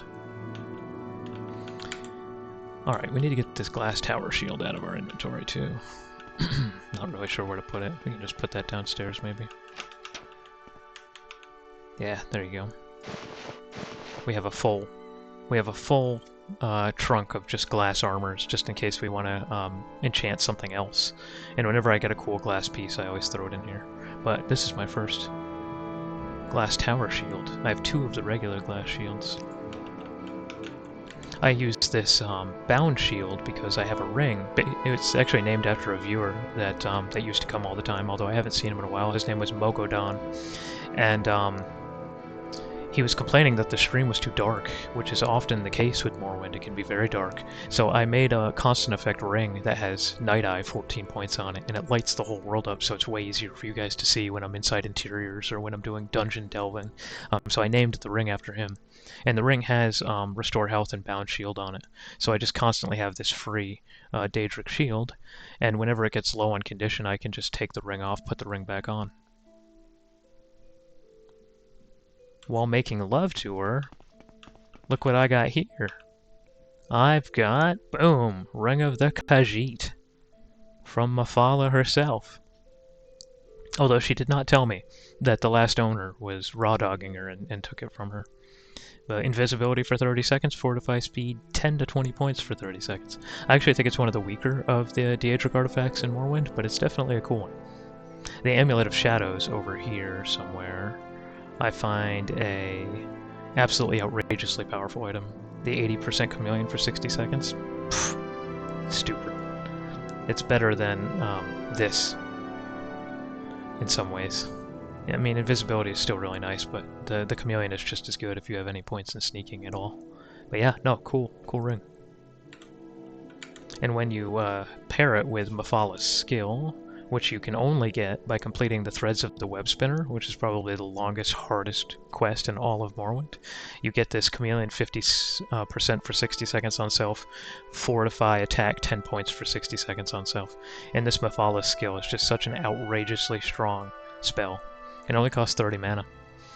And that 10 points of Fortify attack really adds up when a lot of your weapons do 12 damage. You know, it doubles your damage output. So this is a really cool spell, but man, you have to work for it. It took us a long time in this Let's Play to get this quest reward and find all, what was it, 30? 35 threads of the Web Spinner? Alright, so let's go back to Arian. We'll go ahead and save real quick. And we'll make our way back to Vos. Or Telvos, I guess, in this case. This one made the ring constant effect sneak in the construction set. You seem like very... I have a rule for this Let's Play, and frankly most of my Let's Plays, that I try not to do anything too crazy. I try not to use console commands if I can get away with it. And I try not to make things that are broken, or at least things that you wouldn't be able to normally get if you were playing the game genuinely and legitimately. So I haven't done much in the way of the construction set stuff.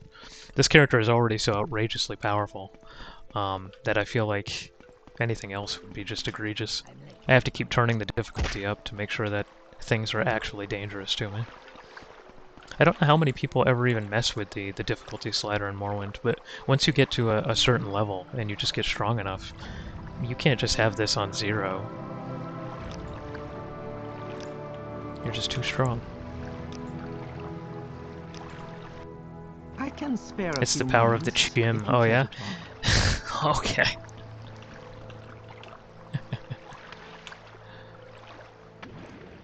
I play level 1 on max. Oh really? In Morrowind? You play as a level 1 on max difficulty? My dude. That's insane. I actually find the earliest levels of Morrowind to be the hardest because the weapon skills are the problem, right? Like down here my spear is what, I don't even know. What is my spear? 31? I'm not going to hit shit. I'm just going to be poking and poking and poking. It's just going to miss. And while you have like 10 health, it's awful. And if you get knocked down because your fatigue is low, your next attack is just going to kill you. Those first early levels in Morrowind are brutally hard. I think a lot of people who didn't play during this era of gaming and that try to download Morrowind and play a little bit, I think they get hard stuck in the beginning of the game because of stuff like that. That's why you want to get those like Demon Tontos or Demon Spear from Revere. I have a Thief build. Man, even the stealth bonuses aren't particularly strong in Morrowind. Like I know in Oblivion, and especially in Skyrim, the stealth archer archetype is outrageous, you know? But in Morrowind, it's honestly not that powerful. The Bow of Shadows has a top end of 40 damage. You use some arrows that have maybe 15 damage, you're doing maybe 55. You get a 2x sneak bonus, so you do 110. I mean, it's not terrible, but it's not fantastic.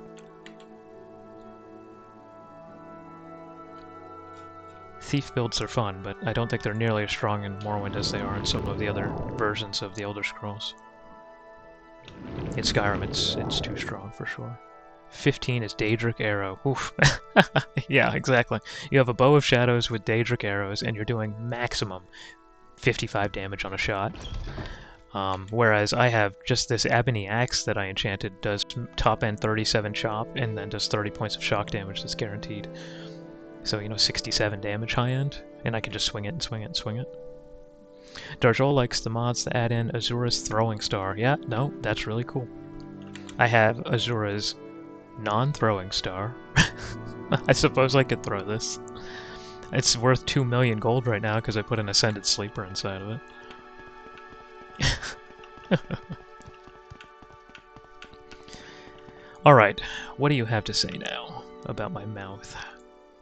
You have found a mouth to represent you on the council. As your protege, Fast Eddie will do chores for you. I am pleased to see my own protege rise so quickly through the ranks of House Telvani. Soon it will be time for your advancement to the rank of Master. Please accept this glove. It was one of my first successful enchantments. Arian's Helper. I don't know what he did with this glove. I don't want to know what he did with this glove.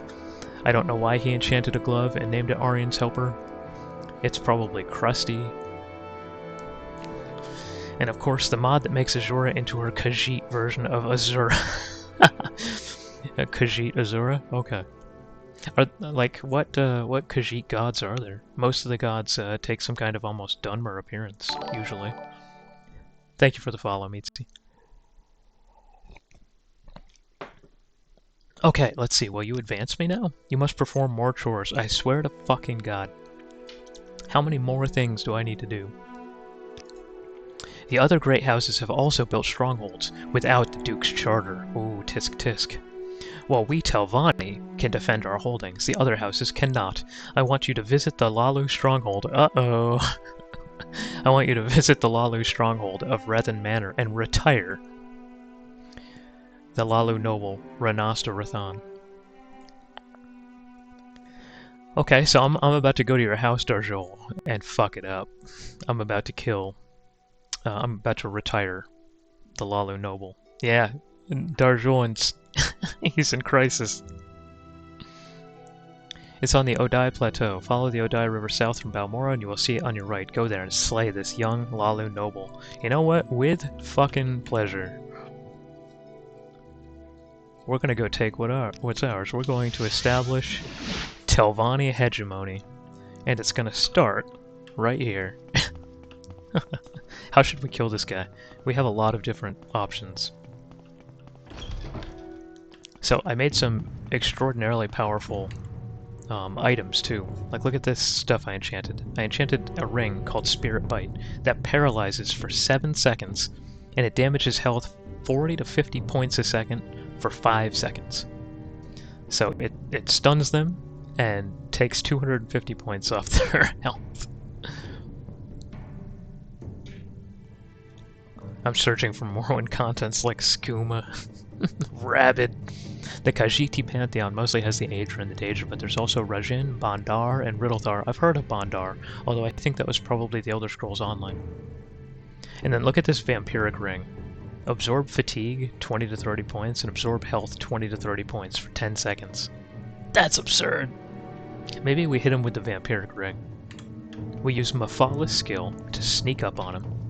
We paralyze him with an illusion spell, and then we hit him with the Vampiric Ring. That's a good assassination right there. It's like we're playing Baldur's Gate 3, and we're planning out our moves.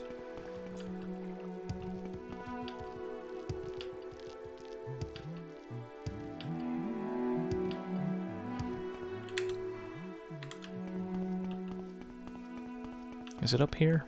I think it's up here. Yeah, there it is. I see it. We're loading in. Alright, we're gonna give this guy the Wombo combo. We're gonna give him the what's two, we're gonna give him the what's good, we're gonna give him the business. Isn't this a frickin' cool stronghold, though? This place is frickin' awesome, man. The Telvani tower is absolutely shit compared to how cool this place is. There's even like a back door. They could have done a little bit more here. They could have had a nice garden or something. You can do 48 damage constant with dagger with 8 damage. Alright, so let's save. We're gonna get Mephal's skill ready. Boom. We're gonna get Bind ready. No, not blind. Do we have it? Oh, we do. Stasis. It's mislabeled. Is this the guy? Is this the dude we're killing? Oh, I don't know. He's got a lot of people here. Oh, I don't know if that's him. No, Rhinocerothon. That's not him. Alright, dude. You live another day.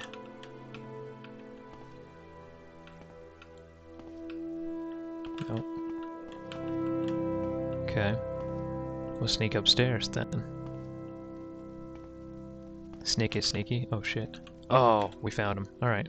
We will recast Mephal's skill. We'll go stasis.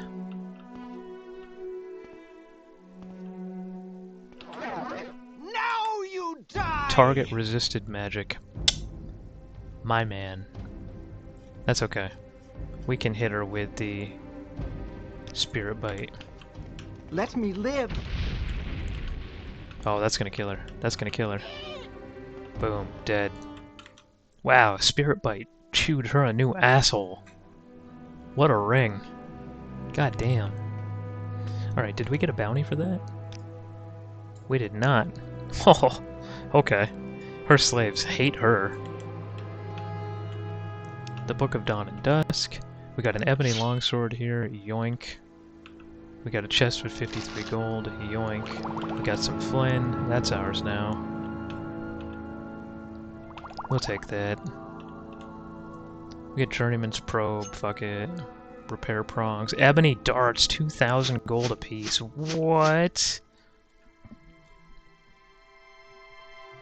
Darjol has made the Lalo Manor into a true Khajiit refuge. Many pillows, tapestries, rugs, and everything, and a big portrait of Crassius Curio in the bedroom.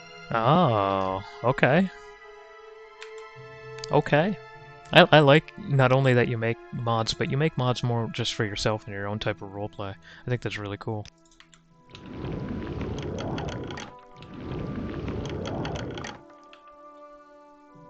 We'll take the frost shots for sure. Those are super rare. It's hard to find frost salts. Nothing in the closet. Alright. Let's get out of here. Sneaky, sneaky. We'll go ahead and recast Mephal's skill. Give ourselves that chameleon. Get out of here with no witnesses. Go ahead, Outlander. What do Except you for that need? guy. What?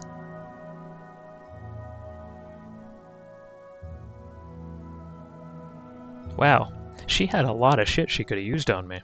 She's got the Ring of Lightning Storm, which is pretty decent, Amulet of Far Silence, which would have fucked me, and then 2 glass storm blades.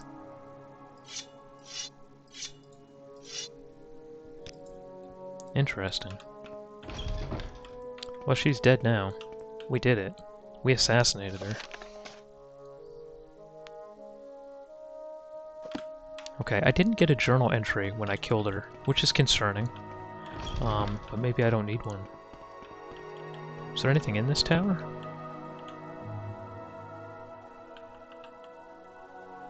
Nothing of any value. What's in the dungeon? Oh, May there's a your person down ore here. be pure, and your profits large. What is he, like a guard or something? They got a fat loot.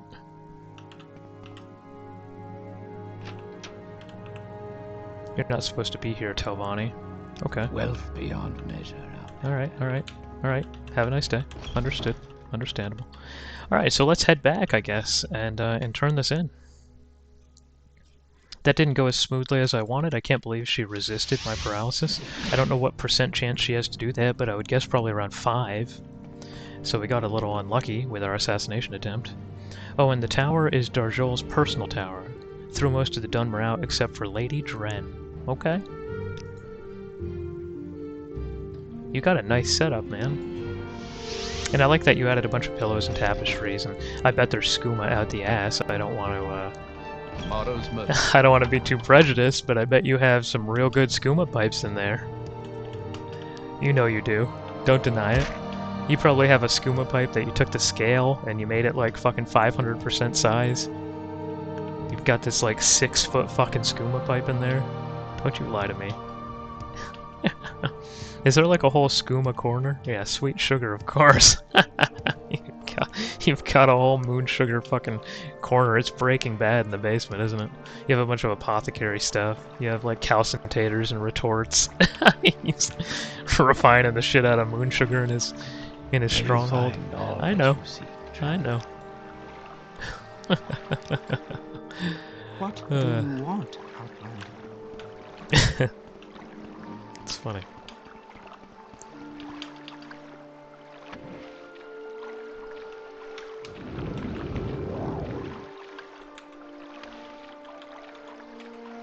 All of my spells are based on WoW spells. I have Greater Renew for my healing over time, and then I have Healing Wave for my direct heal. Poison Flask is my RP of throwing a Poison Flask at the ground. And then I have Spirit Knife, Lightning Bolt, Electrocute. Got a gardening mod, set up a growing room to eventually grow moon sugar, just need the seeds. So, okay, here's a question, because I don't know, and you seem knowledgeable on Khajiit lore.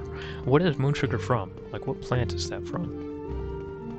I'm sure it's refined from a plant. It's probably not the stone flower. I'm just not sure what it is.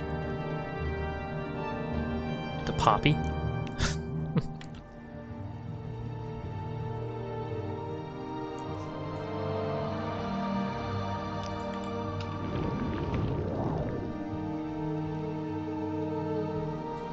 I've obviously seen a lot of moon sugar, but I have no idea how it's made.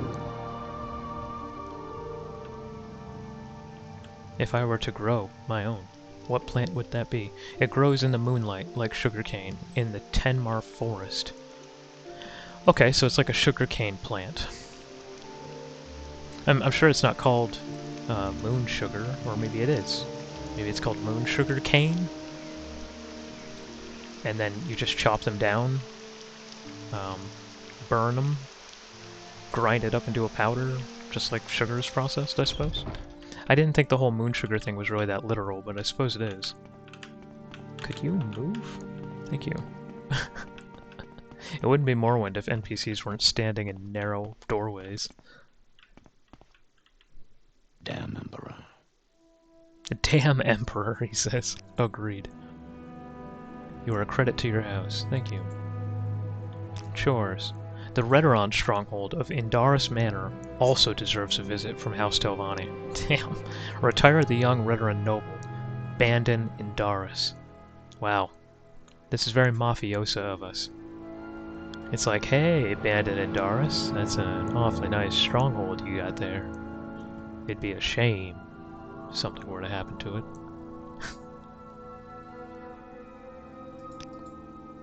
Indaris Manor is built in the Bal Isra, named after the rows of stones there. You can find it on the road from Alderun to Margon. Okay. Alderun.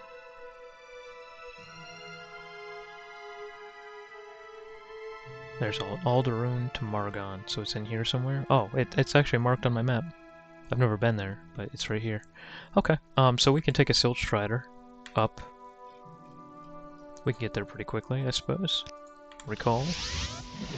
They're used as a spice in Khajiit cuisine, like sweetmeats and lots of desserts.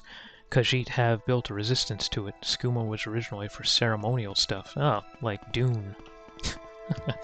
Powerful hallucinogen you drink before you do cult worship.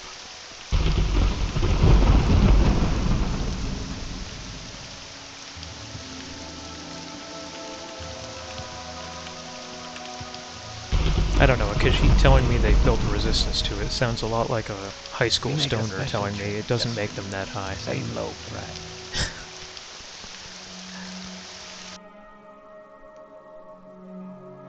I like the Ghost Gate textures.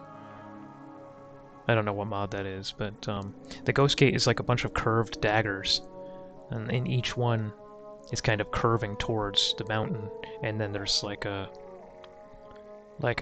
fabric, a magic fabric between them all. I think it's pretty cool.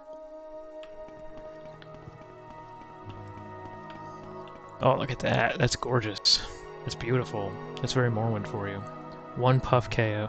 Sheogorath is also called Sheogorath, the skooma cat, for what is crazier than a cat on skooma. We just did the Spear of Bitter Mercy quest.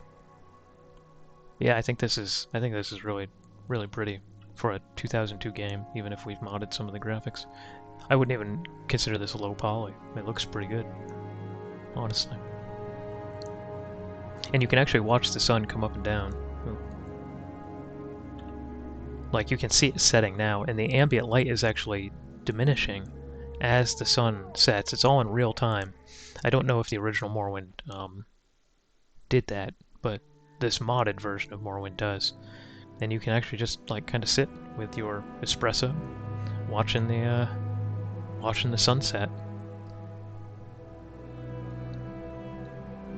If my big-ass camera wasn't in the way. And I haven't keybound hiding it yet. I need to do that. No, we're watching the sunset. Go away.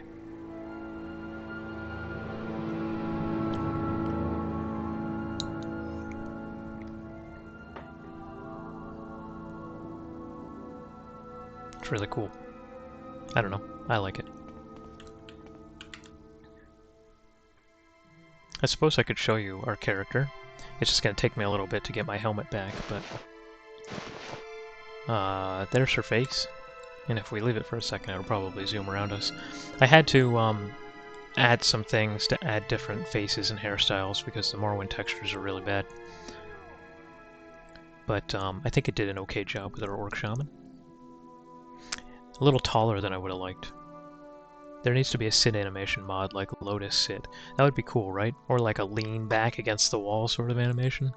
You know, with your one leg crossed over the other one. Something like that. And I like the little sun rays that are coming up right as it goes down. Yeah, there's our orc. Gave her some earrings and kind of a crazy orc hairstyle. It would probably take for fucking ever for the camera to swing all the way around so we can see what her face looks like, but I don't know. A lot of people don't seem to play orcs in Morrowind. I think obviously Dark Elves are probably the most common choice, but... By the way, you know what T-Mog is? Of course I know what Transmog is. Yep. I've played WoW for 20 years. I do have distant lands with mostly original graphics. When I did the quest to kill the Telvani in the manor, I had a beautiful view on the Tamriel rebuilt mainland. It looked like that foggy mountain background at Daggerfall, but in 3D. It was beautiful. Yeah, it's a nice memory, man. I don't think this is Tamriel rebuilt. I didn't add like a whole bunch of surface area. I didn't want to. A lot of it just seemed honestly pretty empty. But the distant lands is a really nice addition, having that nice draw distance. And some of the isometric fog is really pretty. And the lighting is gorgeous too, as you can see from that sunset. But there we go. We get a bit of a view of our Orc Shaman's face. So I'm not wearing a robe, actually. That is the skirt of Mara, I believe. You get it as part of an Imperial quest, an Imperial cult quest. It has a constant effect enchantment on it, which is pretty powerful. Plus, I think Shaman just look better wearing a kilt or a robe of some sort anyway. It is this one. So I have Mara's blouse on, which is resist Magicka 10% on self, which is an outrageously strong enchantment to just throw on. And then Mara's skirt, 4 to 5 health, 5 points. It's not a big deal, but if I were to take it off, I don't know. I don't like this look. I don't like this look as much. It doesn't look as shaman-y to me. Something about just throwing the skirt on makes me look a little bit more like a caster. But I do have the blouse on for the 10% magic resist. On top of, you know, I have 25% normal weapon resistance on this, and I have spell absorption 25 points. And then Marara's ring is resist normal weapons 40%. So I resist 65% of normal weapons, I reflect 20%, absorb 25%. It's just kind of nasty altogether. But now when I put my helmet back on, I have to put it on a bunch of times to make sure that I get the 5. You ever considered using any robe? I have put on an extravagant robe before. Okay, so see, my intelligence only went to 144, so the helmet didn't give me its maximum amount of points. It should say 146. 145, I was close. 145. This is why I don't take most of my armor off, because you have to kind of play with the RNG to get the maximum amount. But if you use a range, you get much higher possibilities than if you use a static. There it is, 146. Yeah, I put on an extravagant robe once. I don't know. I don't love it. I'm open to the idea of putting a robe on, although I think the aesthetics of just the blouse and the skirt with the glass, I think this looks pretty cool, honestly. I think this look is kind of badass. But yeah, I mean, if there was a robe that looks even better than this, I'm open to the possibility. Okay, so let's go. Where are we going? We're going up here. Bal Isra. It's nice watching the sunset. I can make you a tea mug. Yeah, something shamany. Some kind of spiritual robe or something.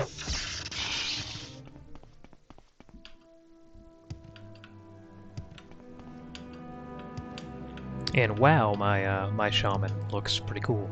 I made my shaman in December of 2004. So as of next month, my shaman will be 20 years old, which is wild that my character is older than some of the people I've played WoW with. No, I like this look. I don't mind putting on a robe if it looks better, but I don't need you to transmog me anything really. This is a very OG sort of look. I haven't messed with much of that. You have a pic of it, my shaman? Yeah, I do somewhere. I'm sure I could link it to you.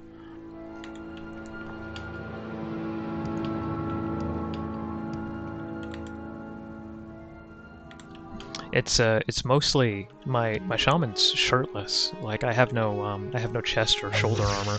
I just use a cool kilt with some gloves and boots, and then I have an enchanted staff on my back. So it's a very thrall look almost. I mean, it's not some crazy transmog. Although I do have some really cool ones. Of course, over the years I've put together some cool transmogs. But my current one I'm using is very shamany, minimalistic look. I'm just a male orc. Shirtless with a staff and a kilt. Not all too different from how orcs start. So this is Bal Isra. My shaman also has an absolutely ridiculous amount of slash blade on him. I try not to look at it, but I think it's probably close to 200 days. Something like 5,000 hours. Darjol mostly wears their own made of nightshade garb. After this one done with lunar guard, Khajiit will make a light armor for themselves with something like a turban hood. I love that. I think that's really cool. Almost like a red guard inspired hood. Okay, I don't think I have to kill anybody outside, right? Let's go ahead and use Mafala's skill again.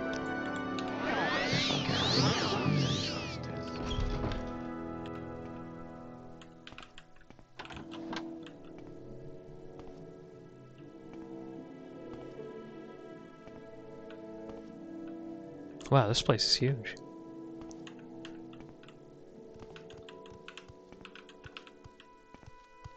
There he is. Alright, let's shut this door. Oh, no, I want you to walk back in here. Come on, buddy. Come on, buddy. Oh, can you walk back in here so I can shut the door behind you? And kill you quietly?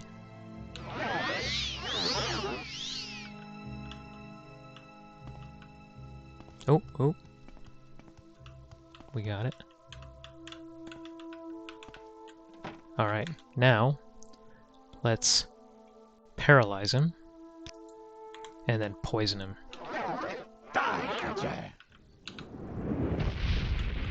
Oh, that poison flask is wrecking him. Damn. I kind of wanted the poison to kill him, but the paralysis ended and he was about to run like a bitch. He was on the way out the door. Going to his buddies out there. Look at all this crap he has. Can I even open the door with his body there? Oh, I can. Okay. Well, that was fun. He's dead. Does he have a bunch of cool stuff? Oh, he's got a Master's Armor hammer. Oh, he's got a long blade skill book and a heavy armor skill book, neither of which I've read before. Okay. We'll take that. No particularly rare ingredients. Got some top shelf booze though. Chameleon 20% for 60 seconds. We can sell that. We can sell the Rising Forest potion.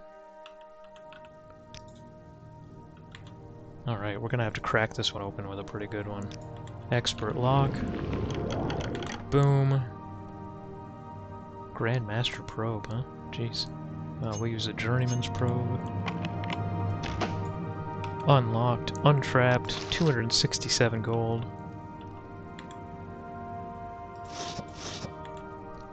And then we can just teleport right the fuck out of here. Like a true assassin. Boom. Alright, that worked out, right? Mephalis skill stealth, close the door behind him, paralysis, poison flask, one crack with the axe. Guy goes down like panties on prom night. We win. OP.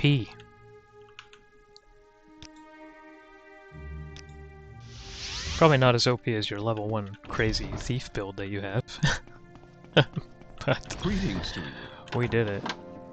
This poison flask spell is one of my own design, and it's 20 to 25 points of poison for 10 seconds, so it's about 200 to 250 damage, and most people don't have much poison resistance, with the exception of course, Argonians.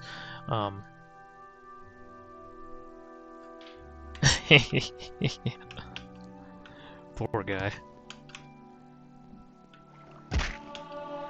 He's got 30 HP? Really? Is that all the health he has? Or do you mean your level 1 thief? Probably, I think you mean your thief. Yeah, so you're playing a Wood Elf thief with 30 health, man. See, you need this chonky 588 health pool. That's what you need right there.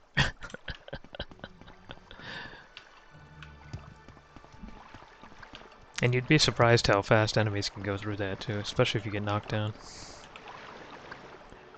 Your Wood Elf dies to everything, yeah. Your actions precede you, Outlander. I've heard good things about you.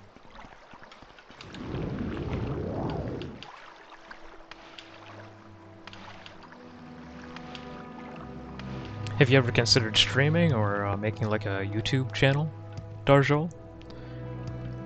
Not a whole lot of people play Khajiit Purists. That would probably be pretty interesting, pretty unique.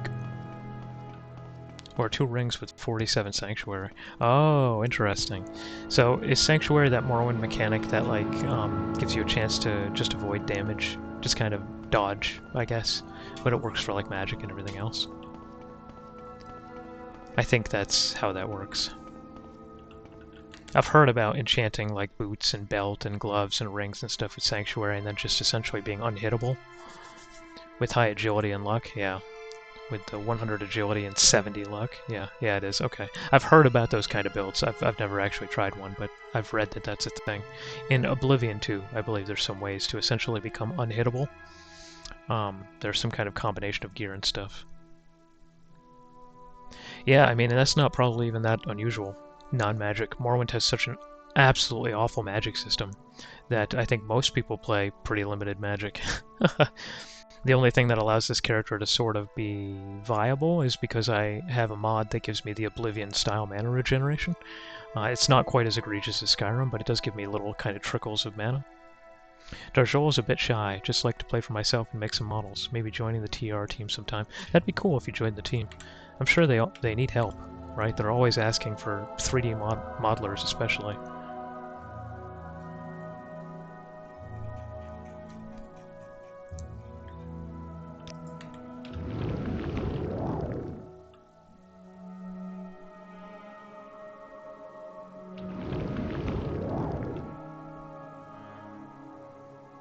Let's wait for this levitate to fall off so I can actually go through the door.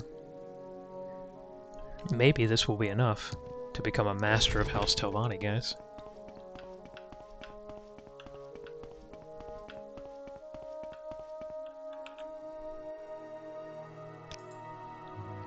Bandon and Doris is dead. The Redrons will not be so hasty to expand their territory now. You have done well. Goddamn right I've done well. If you wish to declare you a Magister in House Telvani, but you should be aware of what a Magister is and does, okay? Tell me. I can grant you the rank of Master now, but that will give you an equal place on the Telvani Council. But if you aspire to be a higher claim, I can also grant you the title of Magister. By accepting the title of Magister, you are announcing that you deserve the title of Archmagister more than Gothrin, who currently holds that rank. Which will it be? Found a specialized low-poly software 2 years ago, much more easier than Blender, been modeling ever since. Huh. Cool.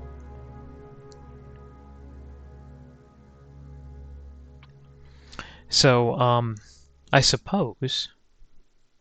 I think I have to be careful about this, right? Because are there quests that Gothrin has that I can do?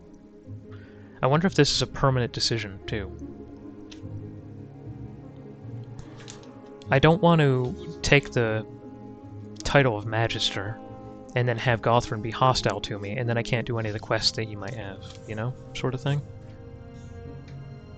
Once you've completed the Kill Andaris quest, RN promotes you to Magister, the second highest Telvani rank.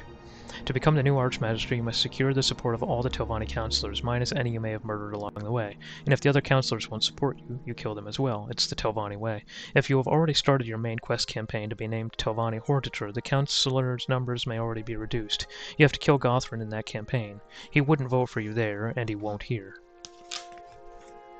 Indeed, you should refer to the Hortitor campaign as the script for your campaign for Archmagister. They're identical. The other counselors will all sign on, though some require a little more work than others. Okay, so I think I can do it, actually. I think I can just become Archmagister. But it looks like... Looks like Gothrin might have quests. Let me just make sure he doesn't. I don't think he does.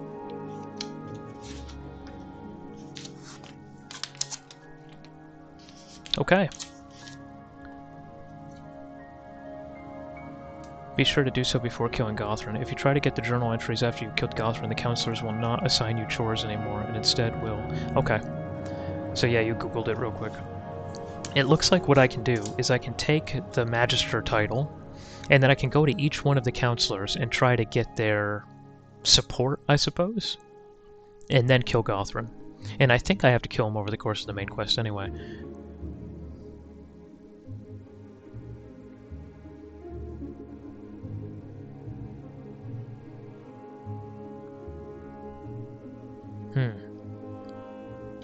Okay, I will topple Gothrin from his tower. Proclaim me Magister. Good. I have long waited to see the next Archmagister. I can think of no better qualified candidates. You have my support and that of the surviving counselors. Now you must dispose of Archmagister Gothrin. You will find him in his tower in Telrune. Okay, so what we can do is go to some of the other Magisters and see if they have any chores for me to do.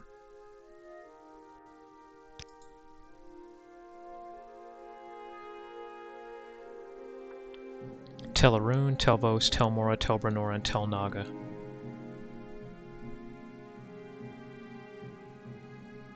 Okay. So who are we going to next? Who's the first person we have to convince? Maybe Neloth? Or Thorana? Thorana is fucking crazy, dude. I don't know if I want to go to Thorana.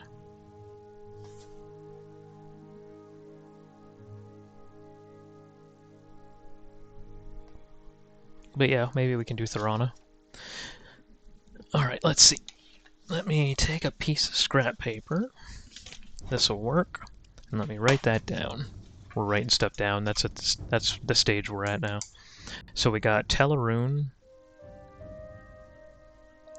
Telvos, which we can already check off because we're here. Telmora, which is right next door, which is easy.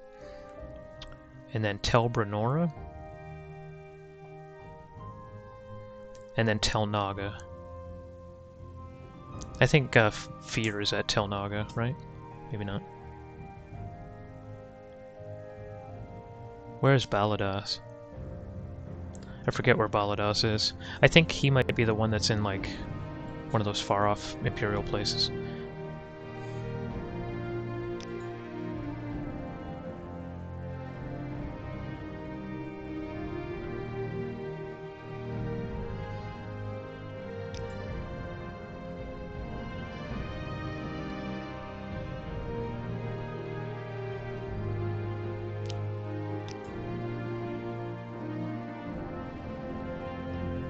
So we need to go to Telbranora next.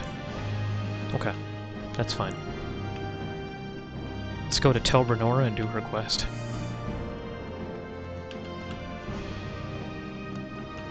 And what does our thing say now? Oh yeah, reputation 70. We got a whopping huge increase to our reputation. And with Great House Telvani, we're now Magister. Alright, second to highest rank. We're getting close to being done this. We're getting close to doing the main quest, to be honest. That's where we're headed, probably.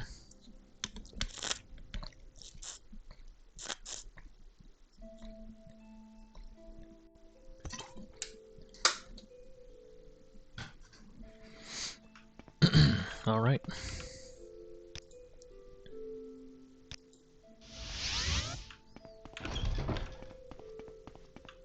Zenithar's fortune.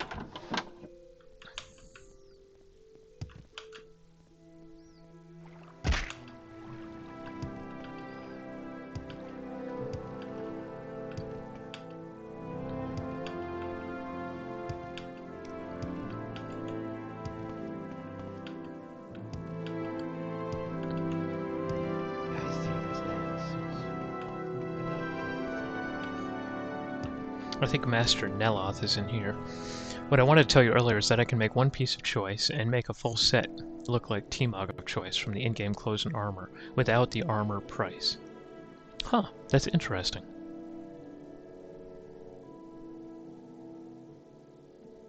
So, for example, you could make like a robe, and when I equip that robe, it gives me an entire appearance, like shoulders, bracers, boots, the whole 9 yards. Or could you give me a chest that can look like any chest?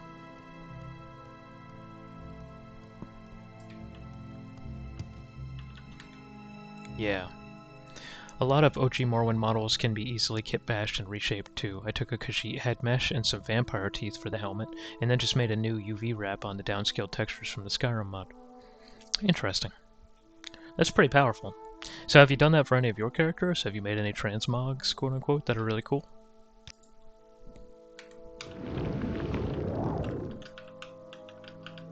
Ooh, something happened there. I'm stuck. I gotta wait. There we go. We can also quick save here. And we can actually probably save too. Eh, we'll do it later.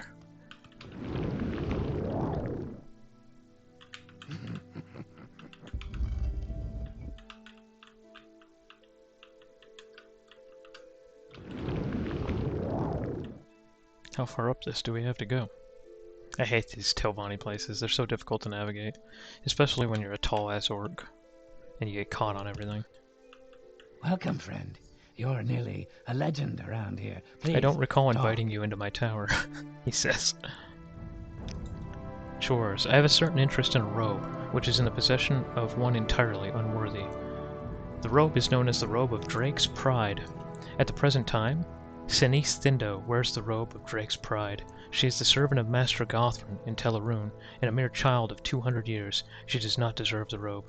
Correct this injustice and bring the robe to me, as clearly I deserve the robe far more than she does.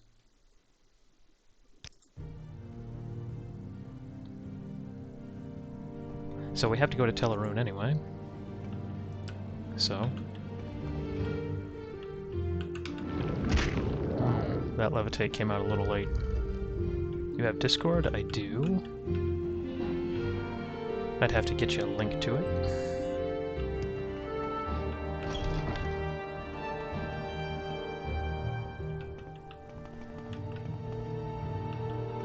Why don't you drop your Discord down there, and then I'll add you in a sec.